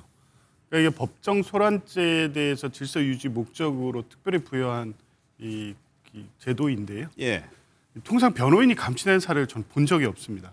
그러니까 변호인이 재판 진행에 문제 제기를 하면서 다소 목소리를 높이거나 하는 경우가 있고 예. 그럴 때도 재판장이 경고를 하면 멈춥니다. 왜냐하면 어떤 변호사도 최소한의 이 법원에 대한 법정에 대한 존중이라는 것은 우리 사법 시스템을 유지시키는 가장 근간이기 때문에 다소 흥분했다가도 자제하거든요. 이제 그걸 넘어서는 경우에 퇴정 명령을 받아서 퇴정하는 사례는 간혹 있습니다. 아 경고 다음이 퇴정이에요. 예. 예.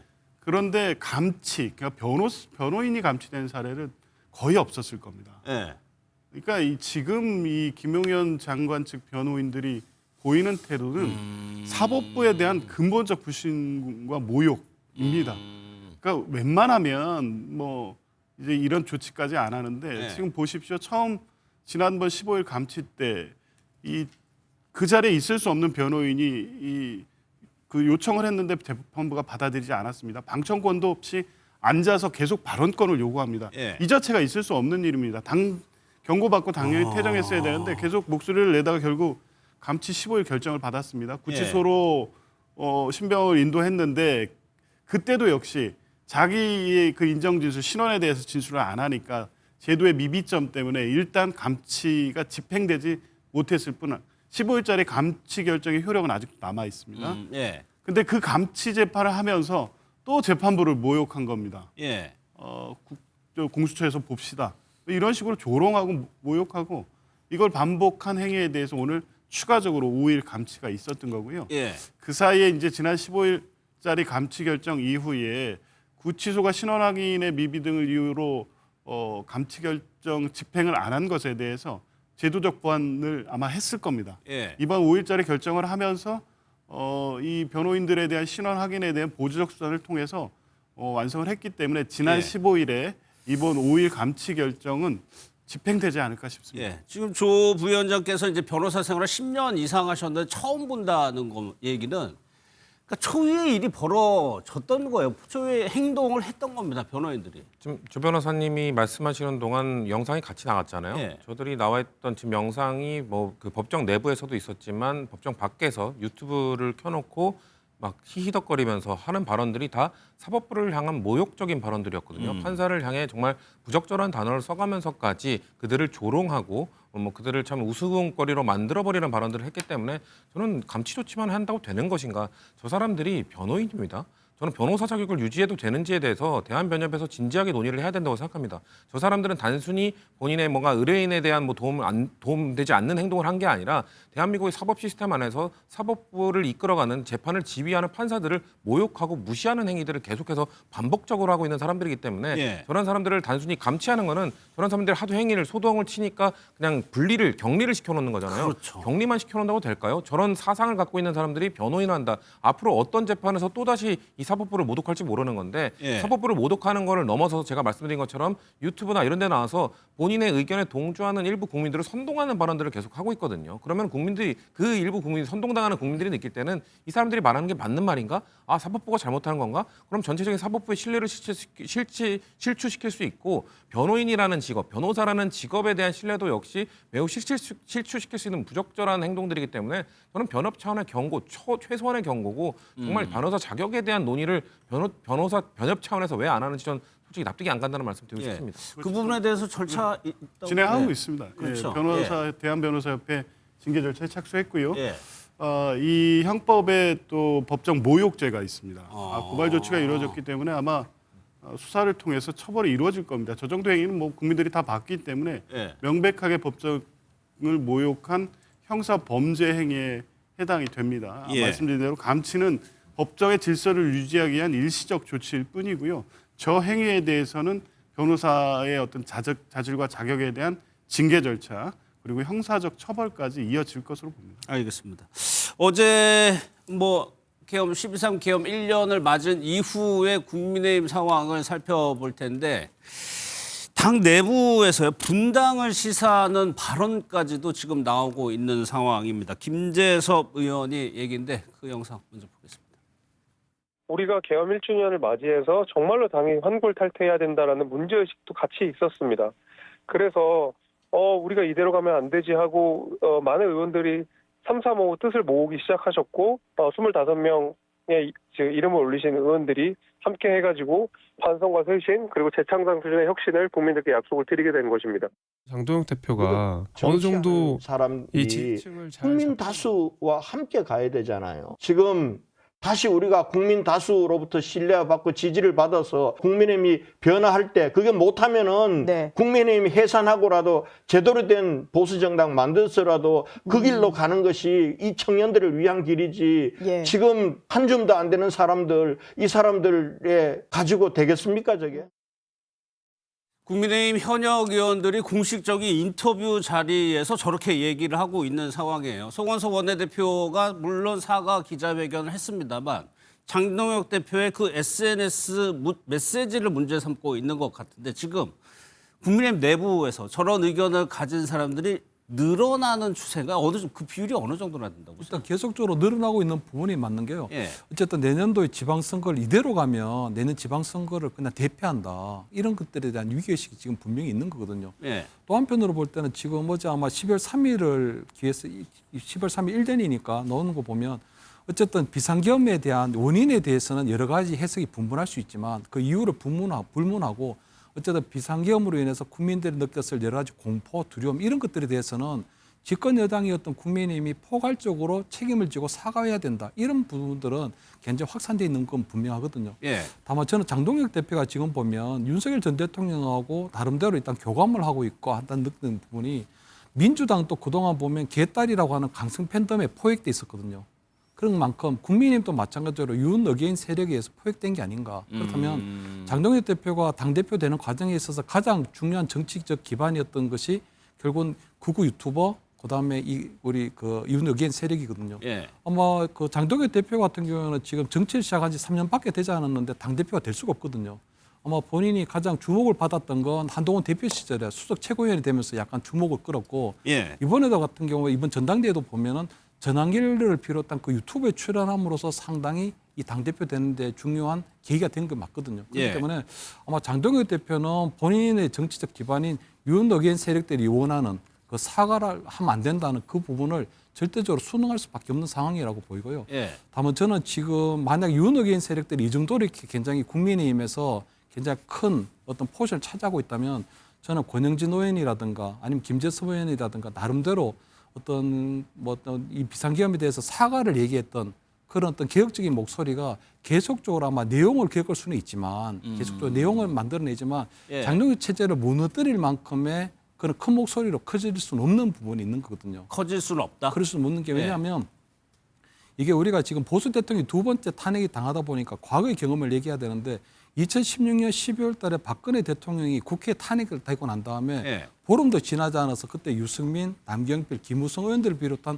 한 30여 명이 탈당을 해가지고 바른정당을 만들었거든요. 예. 근데 바른정당을 만들었고 이후에 이제 이 안철수의 국민의당하고 합쳐서 이제 나중에 바른미래당을 만들게 되는데 그 바른미래당 보수 정당의 실험이 그때 실패를 하고 예. 미래통합당하고 통합을 하게 되는 사태가 벌어졌거든요. 그렇기 때문에 저는 아마 장동혁 대표가 얘기하는 거는 결국은 안에서 아무리 사과를 얘기하는 어떤 개혁적인 목소리가 나온다고 하더라도 이 사람들이 분당하지는 못할 것이다. 나가지는 못할 절대로 것이다. 분당하지는 못할 것이다. 예. 그리고 장동혁 대표 체제를 흔들 수도 없거든요. 지금. 왜냐하면 장동혁 대표뿐만 아니라 김민수 최고위원이라든가 신동욱 또는 뭐 그 김재원 의원들이 확실하게 지금 이 사과에 대해서 반대입장을 표명하고 있고 이분들이 대표 체제를 유지하고 있기 때문에 저분들이 아무리 시끄럽게 사과를 해야 된다 아니면 국민 앞에 뭐 이제 다시 다가가야 된다 쇄신해야 된다고 하더라도 예. 장동혁 대표의 체제가 굳건한 이상은 이런 목소리들이 계속적으로 확산되거나 커지긴 하겠지만 예. 계속적으로 그냥 국민의힘이 내용 사태로만 그치지 않을까.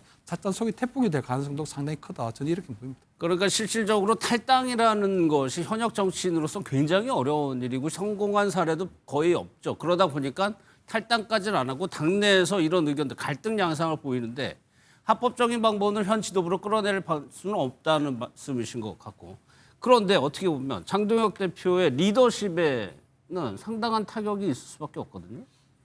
그런데 과연 이게 장동혁 대표의 지금 리더십을 흔들 정도의 어떤 내부 권력 투쟁인가? 예. 그렇게 보지 않습니다. 그 정도까지는 아니라. 그렇죠. 예. 1년 동안의 모습을 보십시오. 지금 이번에 입장 발표하신 분들이 이 극우화되고 있는 당 지도부에 대해서 요구했던 게 대통령과의 관계 절연 사과 요구 정도였습니다.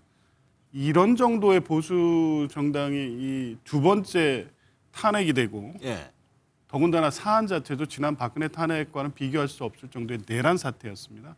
치열한 내부 투쟁을 통해서 보수 재건의 어떤 방향성을 이미 확보해 놓고 치열한 당권 투쟁, 권력 투쟁을 했었어야 됩니다. 그런데 지난 전당대회 한번 보십시오. 결국에 당시만 해도 전환길 픽이 누구냐로 실제 전당대회 지도부가 구성되는 우스꽝스러운 장면의 결과였습니다. 물론 예. 그 일부 요인이기도 했지만 그 당시 시점, 지금 국민의 모습을 보면 그런 구구적 발언과 그 메시지를 내고 그들과 같이 하는 사람들이 주로 지도부를 형성하고 있기 때문에 지금도 윤석열 전 대통령과 같이 가는 행보, 윤어게인과 크게 다르지 않은 행보를 하고 있는 겁니다. 그 과정에서 지금 소위 말하는 소장파들이 제대로 된 목소리를 낸 적이 없습니다.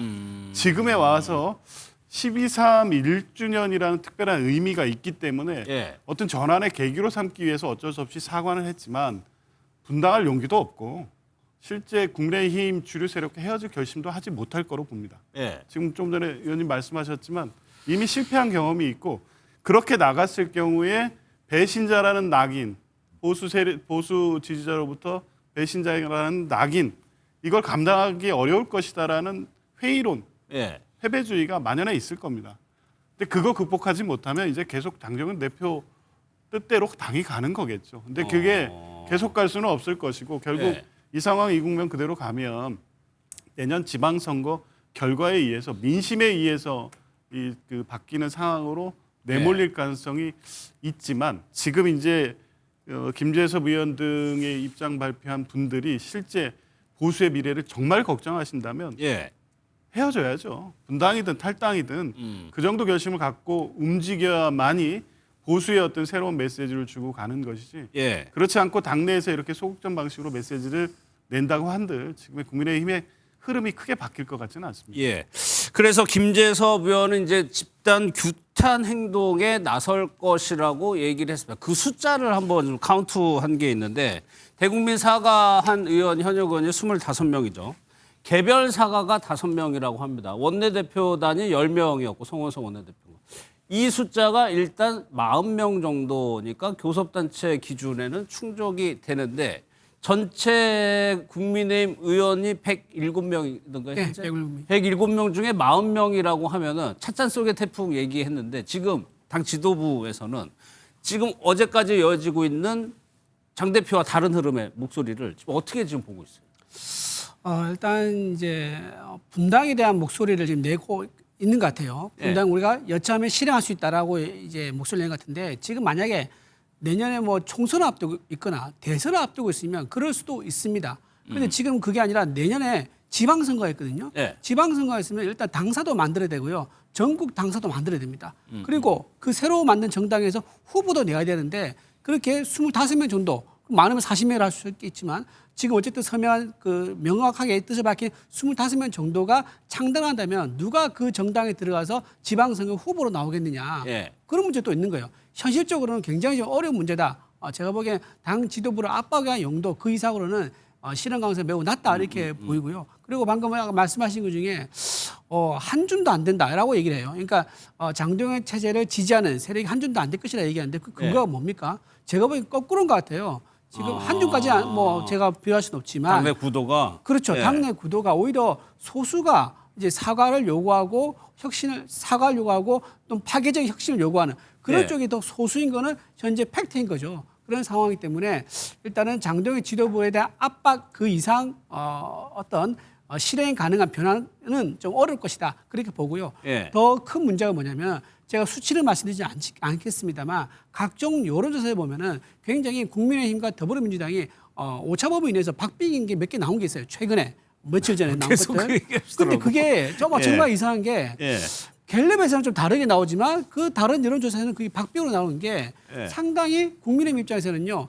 이게 어떤 게 정말 실제 여론인가라고 고민할 수밖에 없는 그런 지점이 있단 말이에요. 그렇기 때문에 일관된 어떤 이제 만약에 어떤 여론조사 나왔다. 전부 다 격차가 많이 벌어졌다라고 하면 당 지도부가 입장을 바꿀 수 있겠죠. 그러지 않고 현재 장동혁 지도부에 대한 지지하는 그런 여론조사가 상당히 높게 나오기 때문에 당에서는 최대한 아마 현재의 어떤 그 구도를 끌고 가서 내년 지방선까지 한번 투쟁을 제대로 해보는 그런 그림을 그릴 가능성이 높다고 봅니다. 국힘에 계신 분들이 그런 여론조사를 가끔 얘기하시는데 뭐 갤럽이라든가 MBS라든가 그 부분 차이가 좀 나고 있는데 알겠습니다. 근데 궁금한 것이 송원석 원내대표는 진심이 담긴 사과라고 얘기를 했고 장동혁 대표의 어제 SNS 메시지 핵심은 사과를 안 했다는 거예요. 그러면 일반 국민들이 보기에 국민의힘의 입장은 무엇이라고 봐야 되는 겁니까? 국민들을 보시기에는 당에서 이제 뭐 다양한 목소리가 있구나. 이제 민주당에서 같은 경우는 이재명 대통령이 야당 대표의 시절에는 전체주의적 획일적인 의견밖에 없었습니다. 거기는 일극체제였으니까요. 전부 다 이제 이재명이 아니면 전부 다 비명 행사한다든가 숙청된다든가 이런 식이었기 때문에 하나의 목소리밖에 안 나왔었지만 우리 당은 민주적인 정당이기 때문에 다양한 목소리 나온다. 국민들이 그렇게 이해하지 않을까 싶습니다. 다양한 알겠습니다. 그래가지고 탈당이나 분당 뭐 쉽지 않습니다. 그 가능성은 현재로서는 뭐 낮은 건데 이런 건 어떨까요? 장동혁 대표 체제를 흔들고 그게 교체되는 움직임. 그 부분 어떤지 인터뷰 한번 들어보도록 하겠습니다. 지방선거 치르기 전에 장동혁 체제가 교체될 가능성? 그 부분은 어떻게 보십니까? 뭐 계속 저렇게 나가면은 지방선거 이제 뭐 국면으로 이제 신년 들어서 바뀌면은 저대로 뒀다가는 선거 못 치르겠다고 하면은 뭔 움직임이 좀 있겠죠. 그렇게 깰 수가 없을 거예요. 일관되잖아요, 그 사람도. 자기 전당대회 때 찍어준 사람들한테 뭐 충성 일변도로 가고 있잖아요, 지금. 윤 어게인이라고 하는 그 강성 지지층들한테 엎혀서 포퓰리즘적인 정치를 이어나가고 있는 이 상황이 굉장히 국민의힘 소속 정치인으로서 통탄스럽다 생각이 듭니다. 지방선거에 가까워지면 가까워질수록 지금 스탯을 유지한다면 지방선거 출마자들이 지도체제를 가만히 두지 않을 겁니다. 유인태 전 의원은 물론 여권 인사라는 점을 감안하고 들으셨어야 했는데 저 부분이요. 이제 김용태 의원이 얘기한 부분. 이제 지방선거가 다가와지면 지방선거 출마자들이 당 지도부에게 강하게 요구를 할 거라는 얘기거든요. 근데 출마자들 중에서도 이번에 의원들의 이런 반성하는 의원들의 지역을 보면 TK, PK가 없거든요. 그러니까 TK, PK 출마하는 사람들은 뭐 반성 요구 안 할 겁니다. 예. 장동혁 대표에게 또 뭔가 압박을 가하는 발언도 안 할 겁니다. 본인들이 공천만 받으면 당선될 가능성이 높다고 판단하기 때문이겠죠. 지금 의견을 내고 있는 분들은 대부분 수도권 의원이나 아니면 충청 의견이 뭔가 선거 때마다 여야가 바뀌는 진보 보수가 바뀌는 지역에 있는 분들은 민심을 민감하게 받아들일 수밖에 없거든요. 그렇기 때문에 저는 출마자들의 목소리 때문에 장동혁 체제가 붕괴될 가능성은 매우 낮다고 보고요. 아마 지방선거 결과가 나온 다음에 자연스럽게 사퇴할 수밖에 없을 것이다. 저는 지금 모르겠습니다. 몇 개 나오는 여론조사 뭔지 모르겠습니다만 그 여론조사에 기대해서 뭔가 지금 여론이 괜찮다고 판단을 하고 지금 장동혁 대표의 스탠스를 유지한다면 사실상 저는 어제 장동혁 대표의 그 선언문은 뭔가 입장 발표문은 지방선거 포기 발언이라고 봤거든요. 지방선거 이길 생각이 없는 거예요. 예. 지방선거 이 3년 전에 언제 있었습니까? 22년에 대선 직후 거의 몇 달 뒤에 허니문으로 치러졌습니다. 그렇기 때문에 국민의힘이 상당히 압도적인 승리를 거뒀죠.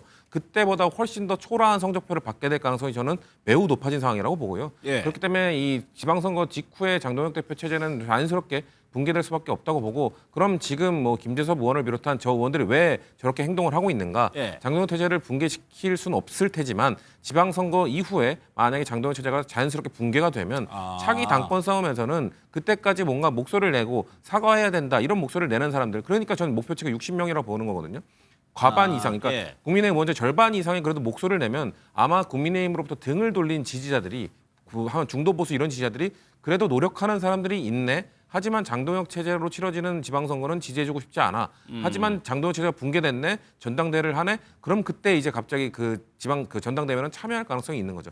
그걸 목표로 저는 김재섭 의원이나 이런 분들이 목소리를 내고 있다는 것으로 보기 때문에 글쎄요 지금 이 정도 상황이 됐는데도 장동혁 체제를 유지하겠다는 장동혁 대표의 스탠스를 유지하겠다는 그런 입장이 저는 여당 입장으로서 다른 당 입장으로서 정말 이해가 안 됩니다만 아마 저렇게 간 이상 한번 고를 외친 이상 지방선거 대패 이전까지는 바꾸기 어려울 겁니다.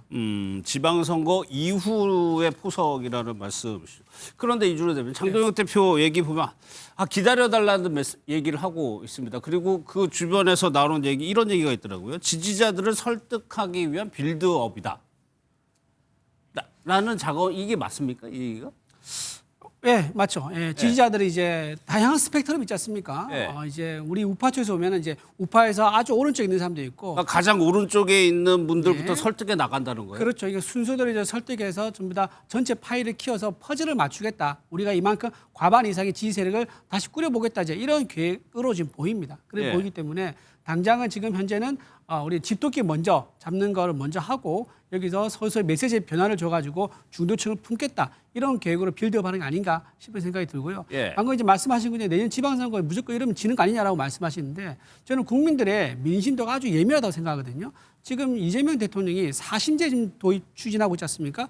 본인 사건을 결국 무죄로 만들기 위해 사심제를 하고 있는 거고요. 내란 재판부는 뭡니까? 결국 내란 혐의에 대해서 무조건 유죄 나오게 만들게 하기 위해서 하고 있는 거다. 그리고 또 법원 행정처 폐지하는 거. 이거는 법관들 인사를 마음대로 하기 위해서 하는 거다. 이렇게 삼권 분립과 헌정 질서를 유린하고 있는 거에 대한 견제 심리가 아마 내년 지방선거의 핵심 키워드가 돼서 작동될 가능성이 높습니다. 그렇기 때문에 민주당에서는 지금 뭐 좋은 꿈을 이제 꿀 수는 있죠. 꿀 수는 있지만 이재명 대통령까지 나서가지고 쿠데타라는 단어를 써가지고 이렇게 오히려 적극적으로 나서서 내년 지방선거의 어떤 프레임을 짜려고 하는 그런 모습이 더 국민들에게는 견제 심리를 작동하는 트릭으로 아마 좀 작용했을 것이다. 저는 그래 봅니다. 그 선거에서 중요한 거를 여러 가지 얘기합니다. 구도도 얘기하고 또 하나가 이슈인데 말씀하신 것처럼 그거는 다음 지방선거 이슈가 정권 심판론으로 가는 것이냐 아니면 여전히 계엄과 탄핵 이슈가 이어지느냐의 판단이거든요. 근데 원래는 이제 내년 지방선거쯤 되면 새 정부가 출범한 지 한 1년밖에 안 됐기 때문에요. 사실 뭐 정권 심판론이라는 것보다는 사실 정권 견제론은 되거든요. 왜냐하면 입법부도 장악하고 있고 또 행정 권력도 가졌고 거기다 지방 권력까지 가져가면 이미 이재명부 이제 독재가 시작된다고 하는 부분도 분명히 정권 견제로 되는데 문제가 뭐냐 하면 비상계엄에 대해서 당대표가 최소한의 사과도 하지 않는다면 이게 맥혀들지가 않는 거거든요. 대여투쟁을 아무리 한다고 하더라도 국민의힘이 그런 비상계엄에 대해서 아무래도 포괄적인 최소한의 책임도 안 해. 최소한의 책임도 없어 사과도 안 해. 이렇다면 이게 지금 맥혀들지 않는다는 거거든요. 그래서 저는 장동혁 대표가 지금 보면 내년 지방선거가 이런 상황으로 가면 굉장히 불리하게 돌아갈 걸 알고 있는데도 불구하고 저는 계속적으로 사과를 하지 않는 것에는 나름대로 조금 노림수가 좀 있다고 보이거든요. 어떤요? 노림수가 있다고 보면 결국은 지금 이제 사과를 하자고 하는 그 나름대로 그 세력들이 나름대로 분당을 하든지 하지 않으면 그 분당을 사실 유도하고 있다고 좀 보이거든요. 왜냐하면 저는 내년 지방선거에 만약에 지방선거 결과가 만약 대패했다. 하지만 장동혁 대표 차제 과연 붕괴될까 하는 의구심도 좀 생기거든요. 대패하더라도. 왜냐하면 장동혁 대표하고 나머지 최고위원들이 그대로 건자기 때문에 이분들이 사퇴를 거부했을 경우에 과연 이분들을 끌어내릴 만큼의 당내 세력이 그 정도 강대한가 하는 좀 생각이 들고요. 두 번째, 그럼 만약 저분들 장동혁 대표 체제가 무너졌다. 그러면 예를 들어 그럼 지금 기다리고 있는 한동훈 체제가 만들어질까? 저는 그렇게도 생각하지 않거든요. 왜냐하면 지금 한동훈 대표가 비대위원장하고 당대표를 될 때만 해도 당내에 굉장히 중도층 또는 합리적인 스윙 보터들이 있었는데 그분들이 지금 무관심하게 되고 다 실망 상태로 다 빠져버렸거든요. 그렇기 때문에 저는 지금 국민의힘이 사실상 윤어게인 당이라고 부를 수 있을 정도로 윤어게인 세력들이 워낙 세력 분포가 크기 때문에 지금 김재섭 의원이라든가 김영태 의원이라든가 권영주 의원이라든가 이런 나름대로 사과를 얘기했던 분들이 아무리 늘어난다고 하더라도 실질적인 세력 부도에 있어서는 윤어게인 세력들이 또 새로운 제2 장동혁 체제를 또 만들어낼 수 있는 힘이 생겼거든요. 지금. 그래요? 그렇기 때문에 저는 장동혁 대표 체제가 믿고 가는 부분은 결국은 국민의힘은 사실상 윤어게인 세력들이 그대로 이제 장악을 했고 지방선거에서 지더라도 혹시 내가 물러나게 된다고 하더라도 윤어게인이 미는 또 새로운 대표가 또 올라오게 되는 거거든요. 그렇기 때문에 저는 한동훈 대표라든가 사과를 이번에 주도한 뭐 3, 40명 의원들이 있다고 하더라도 실질적인 당은 국민의힘은 당은 민주당이 개딸이라고 하는 강성 팬덤에 이제 포획됐던 것처럼 저는 국민의힘도 사실상 윤어게인 세력들에 의해서 지금 이제 사실상 이제 포획된 게 아닌가 저는 이렇게 그 세력이 주류가 됐다는 말씀이신 것 같아요. 그럼 말씀하신 한동훈 전 대표의 입지가 생기는 것이냐 또 한번 따져보겠습니다. 어제 영상을 좀 먼저 보겠습니다. 당시 여당 당대표로서 계엄을 미리 예방하지 못한 점에 대해서 다시 한번 국민들께 깊이 사과드립니다. 국민들께서 오케이 하실 때까지 사과해서 이 계엄의 바다를 건너고 그래서 국민들이 원하는 민주당 폭주를 제어하고 견제하자는 거예요. 국민의힘이 제정신인가 하는 생각도 들고 오히려 거꾸로 한동훈 전 대표를 키워주고 있습니다. 그래서 날로 한동훈 전 대표는 커지고 장동혁 대표는 작아지고 있습니다. 이게 천하대세인 것입니다. 보신 것처럼 한동훈 전 대표는 정반대의 길을 가고 있습니다. 저런 행보와 말이 어떤 공간을 만들어낼지 성취준 부대변인께서 보시기에 이번 형국 지도부의 이런 스탠스가 한동훈 전 대표에게 기회가 될 거라고 보세요? 어떻게 보세요? 정치는 절대평가가 아니라 상대평가이기 때문에 이 계엄에 관련된 입장을 달리 갖고 있다는 것만으로도 저는 언젠가 평가받을 기회가 있다고 생각합니다. 죄송합니다. 물론 민주당에서는 한동훈 전 대표가 작년에 비상계엄을 막으러 갔던 건 아주 훌륭한 일이었죠. 하지만 그 이후에 뭔가 한한 체제를 내세우는 등 우리 당의 입장에서 봤을 때는 적절하지 못한 행보를 보였던 것도 마찬가지입니다. 하지만 그 이후 1년 동안 봤을 때 국민의힘 내부가 여전히 지금 1년이 지난 지금까지도 비상계엄에 대해 사과조차 못하고 있는 상황이기 때문에 상대적으로 이 합리적 보수 진영 안에서는 한동훈 전 대표가 언젠가 당권을 잡게 된다면 아니면 언젠가 치고 올라간다면 한번 지지를 해볼까라고 기대하는 분들도 있을 수 있겠죠. 그렇기 때문에 저는 그런 차원에서 한동훈 전 대표의 가능성은 아직 일말의 가능성이라도 남아있다고 보고요. 보통 한동훈 전 대표 얘기할 때 유승민 전 의원하고 비교 많이 하거든요.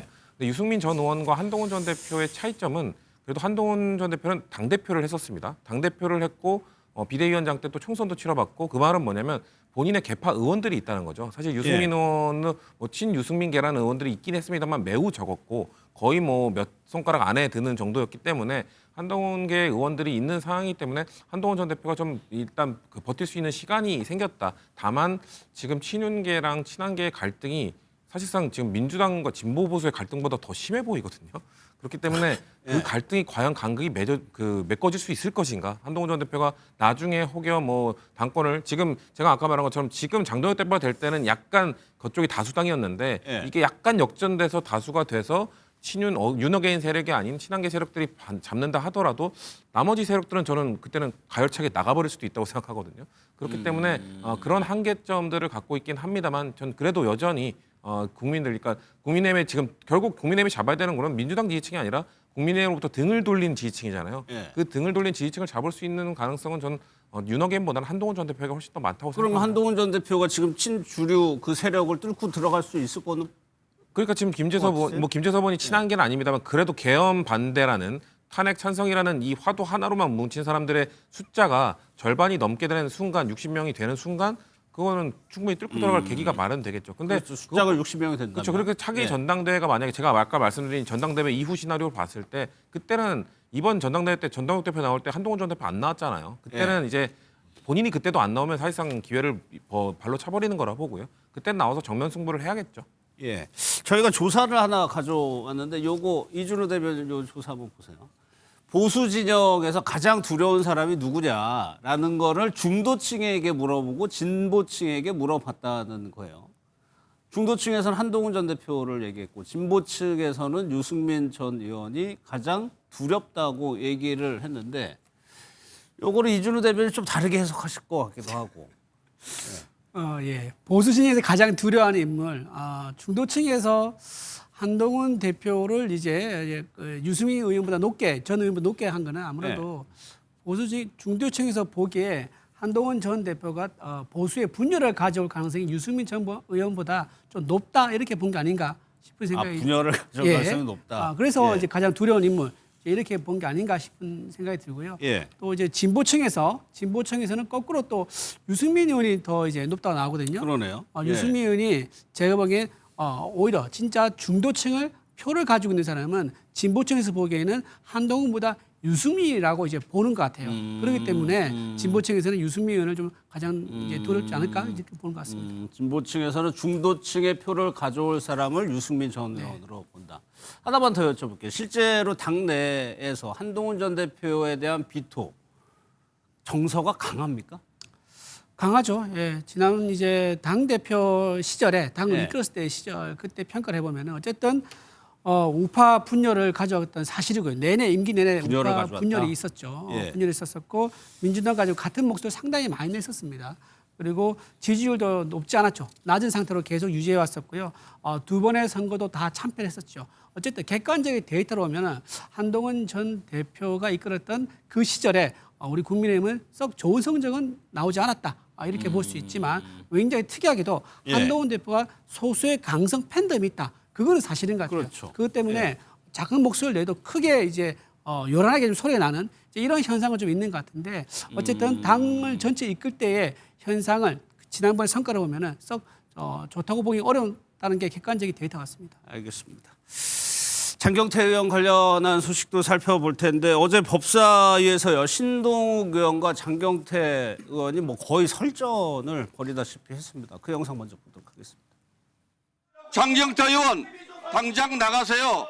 당장 나가시라고요. TV에 전 국민이 장경태 의원의 왼손이 어디로 들어가는지 화면을 다 봤는데 무슨 데이터 폭력을 운운을 해요. 쫓겨난 걸로 보이는 신동욱 의원이 내부에서 따르는 후배도 없다는데 쫓겨나고 나서 국민의힘으로 도망치고 나서 다시 허위 보도에 대한 조작 보도에 대한 확대 재생산을 하고 있습니다. 왜 처음 영상 보도엔 왜 모자이크 했습니까? 그 영상은 어깨동무하는 영상이 아닙니다. 저를 잡아당기고 있는 영상입니다. 원본 보도를 못하니까 제가 무고죄로 고소해드릴 테니까 나가서 얘기하십시오. 정치가 뭐 우리 낙후돼 있다 후지다더니 본인이 가장 막말하고 가장 욕설하고 비속어 사용하고 은어 사용하고 저게 무슨 언어 이 언론인 출신입니까? 뭐 거의 고성에 가까운 공방이었는데 신동욱 의원이 제기한 문제는 뭐였어요, 장경태 의원? 일단은 뭐 이제 이 성추행으로 해서 고소가 됐으니 예. 이제 피의자 신분이니까 일단 여기에 법사위원이 될 자격이 없다는 거거든요. 그동안 민주당에서 보면 나경원 의원이 지금 패스트트랙이라든가 여러 가지 혐의로 재판을 받고 있고 하기 때문에 예. 법사위원이 될 자격이 없다고 하는 부분이었는데 저는 이 장경태 의원이 보면 그동안에 보여왔던 의정 활동의 모습하고 전혀 180도 너무 다른 모습이어서 사실상 좀 실망스럽거든요. 예. 본인이 아마 민주당에서 얘기했던 것처럼 나경원 의원이 법사위 간사도 맡을 수 없고 또 피고인의 신분이기 때문에 법사위는 맡을 자격이 없다면 차라리 그냥 장경태 의원도 사실은 성추행 사건에 지금 기소가 이 입건이 되는 만큼 예. 본인이 나는 그냥 법사위는 사퇴하겠다. 그리고 1년 전에 일어났던 이 술자리 성추행 건에 있어서 보면 본인이 그날 영상을 보면 본인도 술에 취해서 기억이 전혀 안 나는 상황이거든요. 예. 그렇기 때문에 저는 장경태 의원이 평소에 어떤 의정 활동 모습을 본다면 1년 전의 상황이기 때문에 전혀 기억이 없고 그때 술에 취해 있어서 또 기억이 전혀 없는데 목격자가 제출한 영상에 따르면 내가 잘못한 부분이 있기 때문에 그 부분에 있어서만은 나는 피해자에게 일단 사과를 하고 또 앞으로 또 내가 이 고소가 됐기 때문에 내가 경찰에 가서 성실하게 조사를 받고 나중에 내가 져야 될 상응하는 그런 형사적 책임이라든가 정치적 책임이 있어 내가 그 부분을 내가 감수하겠다 해버리면 예. 아무 이 문제가 되는 부분이 아니거든요. 근데 지금 보면 성추행 피해자는 계속적으로 피해를 당했다고 주장하고 있는데 호소하고 있는데 장경태 의원은 거기에 대해서 데이트 폭력이다 아니면 정치적 의도가 있다 무고죄로 고소하겠다 이런 것들은 굉장히 2차 가해에 관할 수 있는 그런 부분들이거든요. 그래서 저는 예. 장경태 의원이 1년 전의 상황에 대해서 술에 취해서 전혀 기억을 하지 못하고 있는 상황이기 때문에 이 부분에 있어서만큼은 더 이상 이렇고 저렇고 얘기할 것이 아니라 그냥 본인 스스로가 그냥 영상이 제출된 대로 예. 그리고 경찰에 가서 조사받고 그렇게 하는 부분이 맞지 않나 저는 이런 예. 생각이 거기에 대해서 장 의원은 그 악의적인 뭐 허위 보도라고 주장하는 것 같아요. 민주당은 뭐 공식적 입장은 신중하게 접근하고 예. 혹시라도 2차 가해로 비춰질 발언은 삼가해야 된다는 입장이긴 한데요. 예. 과거 사건들과 등치시켜서 무조건 지금 장경태를 성추행범으로 단정해서 저렇게 공격하는 것까지 용인할 수 있는 거냐는 문제제기가 필요한 것 같습니다. 어쨌든 예. 과거 유사 사건들이나 이런 국회의원 정치인의 성범죄 관련 사건들은 되게 은밀한 공간에서 이루어져서 제3자들이 모르는 상태에서 본인에 속한 정치인을 비호하기 위해서 추정과 가정에 의해서 피해자를 공격하는 사례들이었습니다. 예. 이런 건 2차 가해가 명백하죠. 근데 지금 사안 같은 경우에는 1차적으로 가장 중요한 촬영 영상이 다 공개돼 있습니다. 예. 행위의 내용들이 보기 때문에 그 영상 속의 장경태 의원의 행위를 성추행 행위로 볼 수 있느냐에 대한 판단이 있을 수 있는 겁니다. 그조차도 얘기하는 것도 조심스러워야 되겠지만 이제 그런 문제가 있고 두 번째로 수사에서 바로 확인이 됩니다. 그 다음 날 그 자리 동석자들 간의 대화가 여러 대화 내용들이 있었다는 거 아니겠습니까? 실제 추행행위와 관련돼서 만류하는 내용이 있었다는 보도도 있는 반면에 예. 실제 장경태 의원 주장처럼 데이트 폭력에 가까운 관련된 정황에 대한 대화들도 있었다는 겁니다. 근데 이게 수사기관에서 확인되기 이전에 취재된 내용만 가지고 하나의 사실로 확정할 수는 없는 상황이기 때문에 예. 좀 신중하게 가야 되는데 국민의힘 의원들께서는 법사위에서 실제 확정적 범인처럼 저렇게 비판을 하니 그것까지 다 수용하면서 용인하고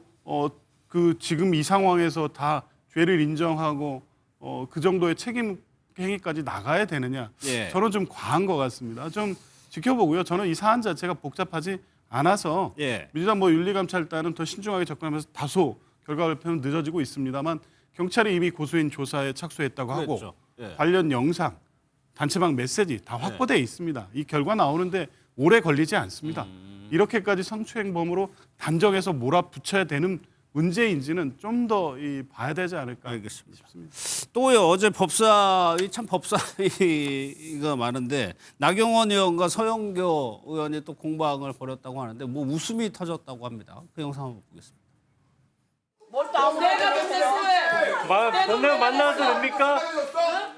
내가 내 돈 내가 냈어. 그것도 가서 기자회견장에서 내가 다 법적 조치해줄게. 반말하지 마세요, 박 위원장. 법정에서 말하지 반말해. 국방상무 아니었어. 나이가 달라요. 이 사람 밥 먹은 사람은 소영경. 국방상무 반말하지 맙시다. 국방상무 그만둔 지가 언젠데? 안 그만뒀잖아 지금. 무슨 소리야? 그만둔 지가 언젠데? 난 대한변협 대한변협 회장이랑 밥 먹은 거야. 밥 왜 먹었어요 그러면? 밥 왜 먹었냐고? 대한변협 회장하고 먹었다 왜? 배고프니까 먹었겠지.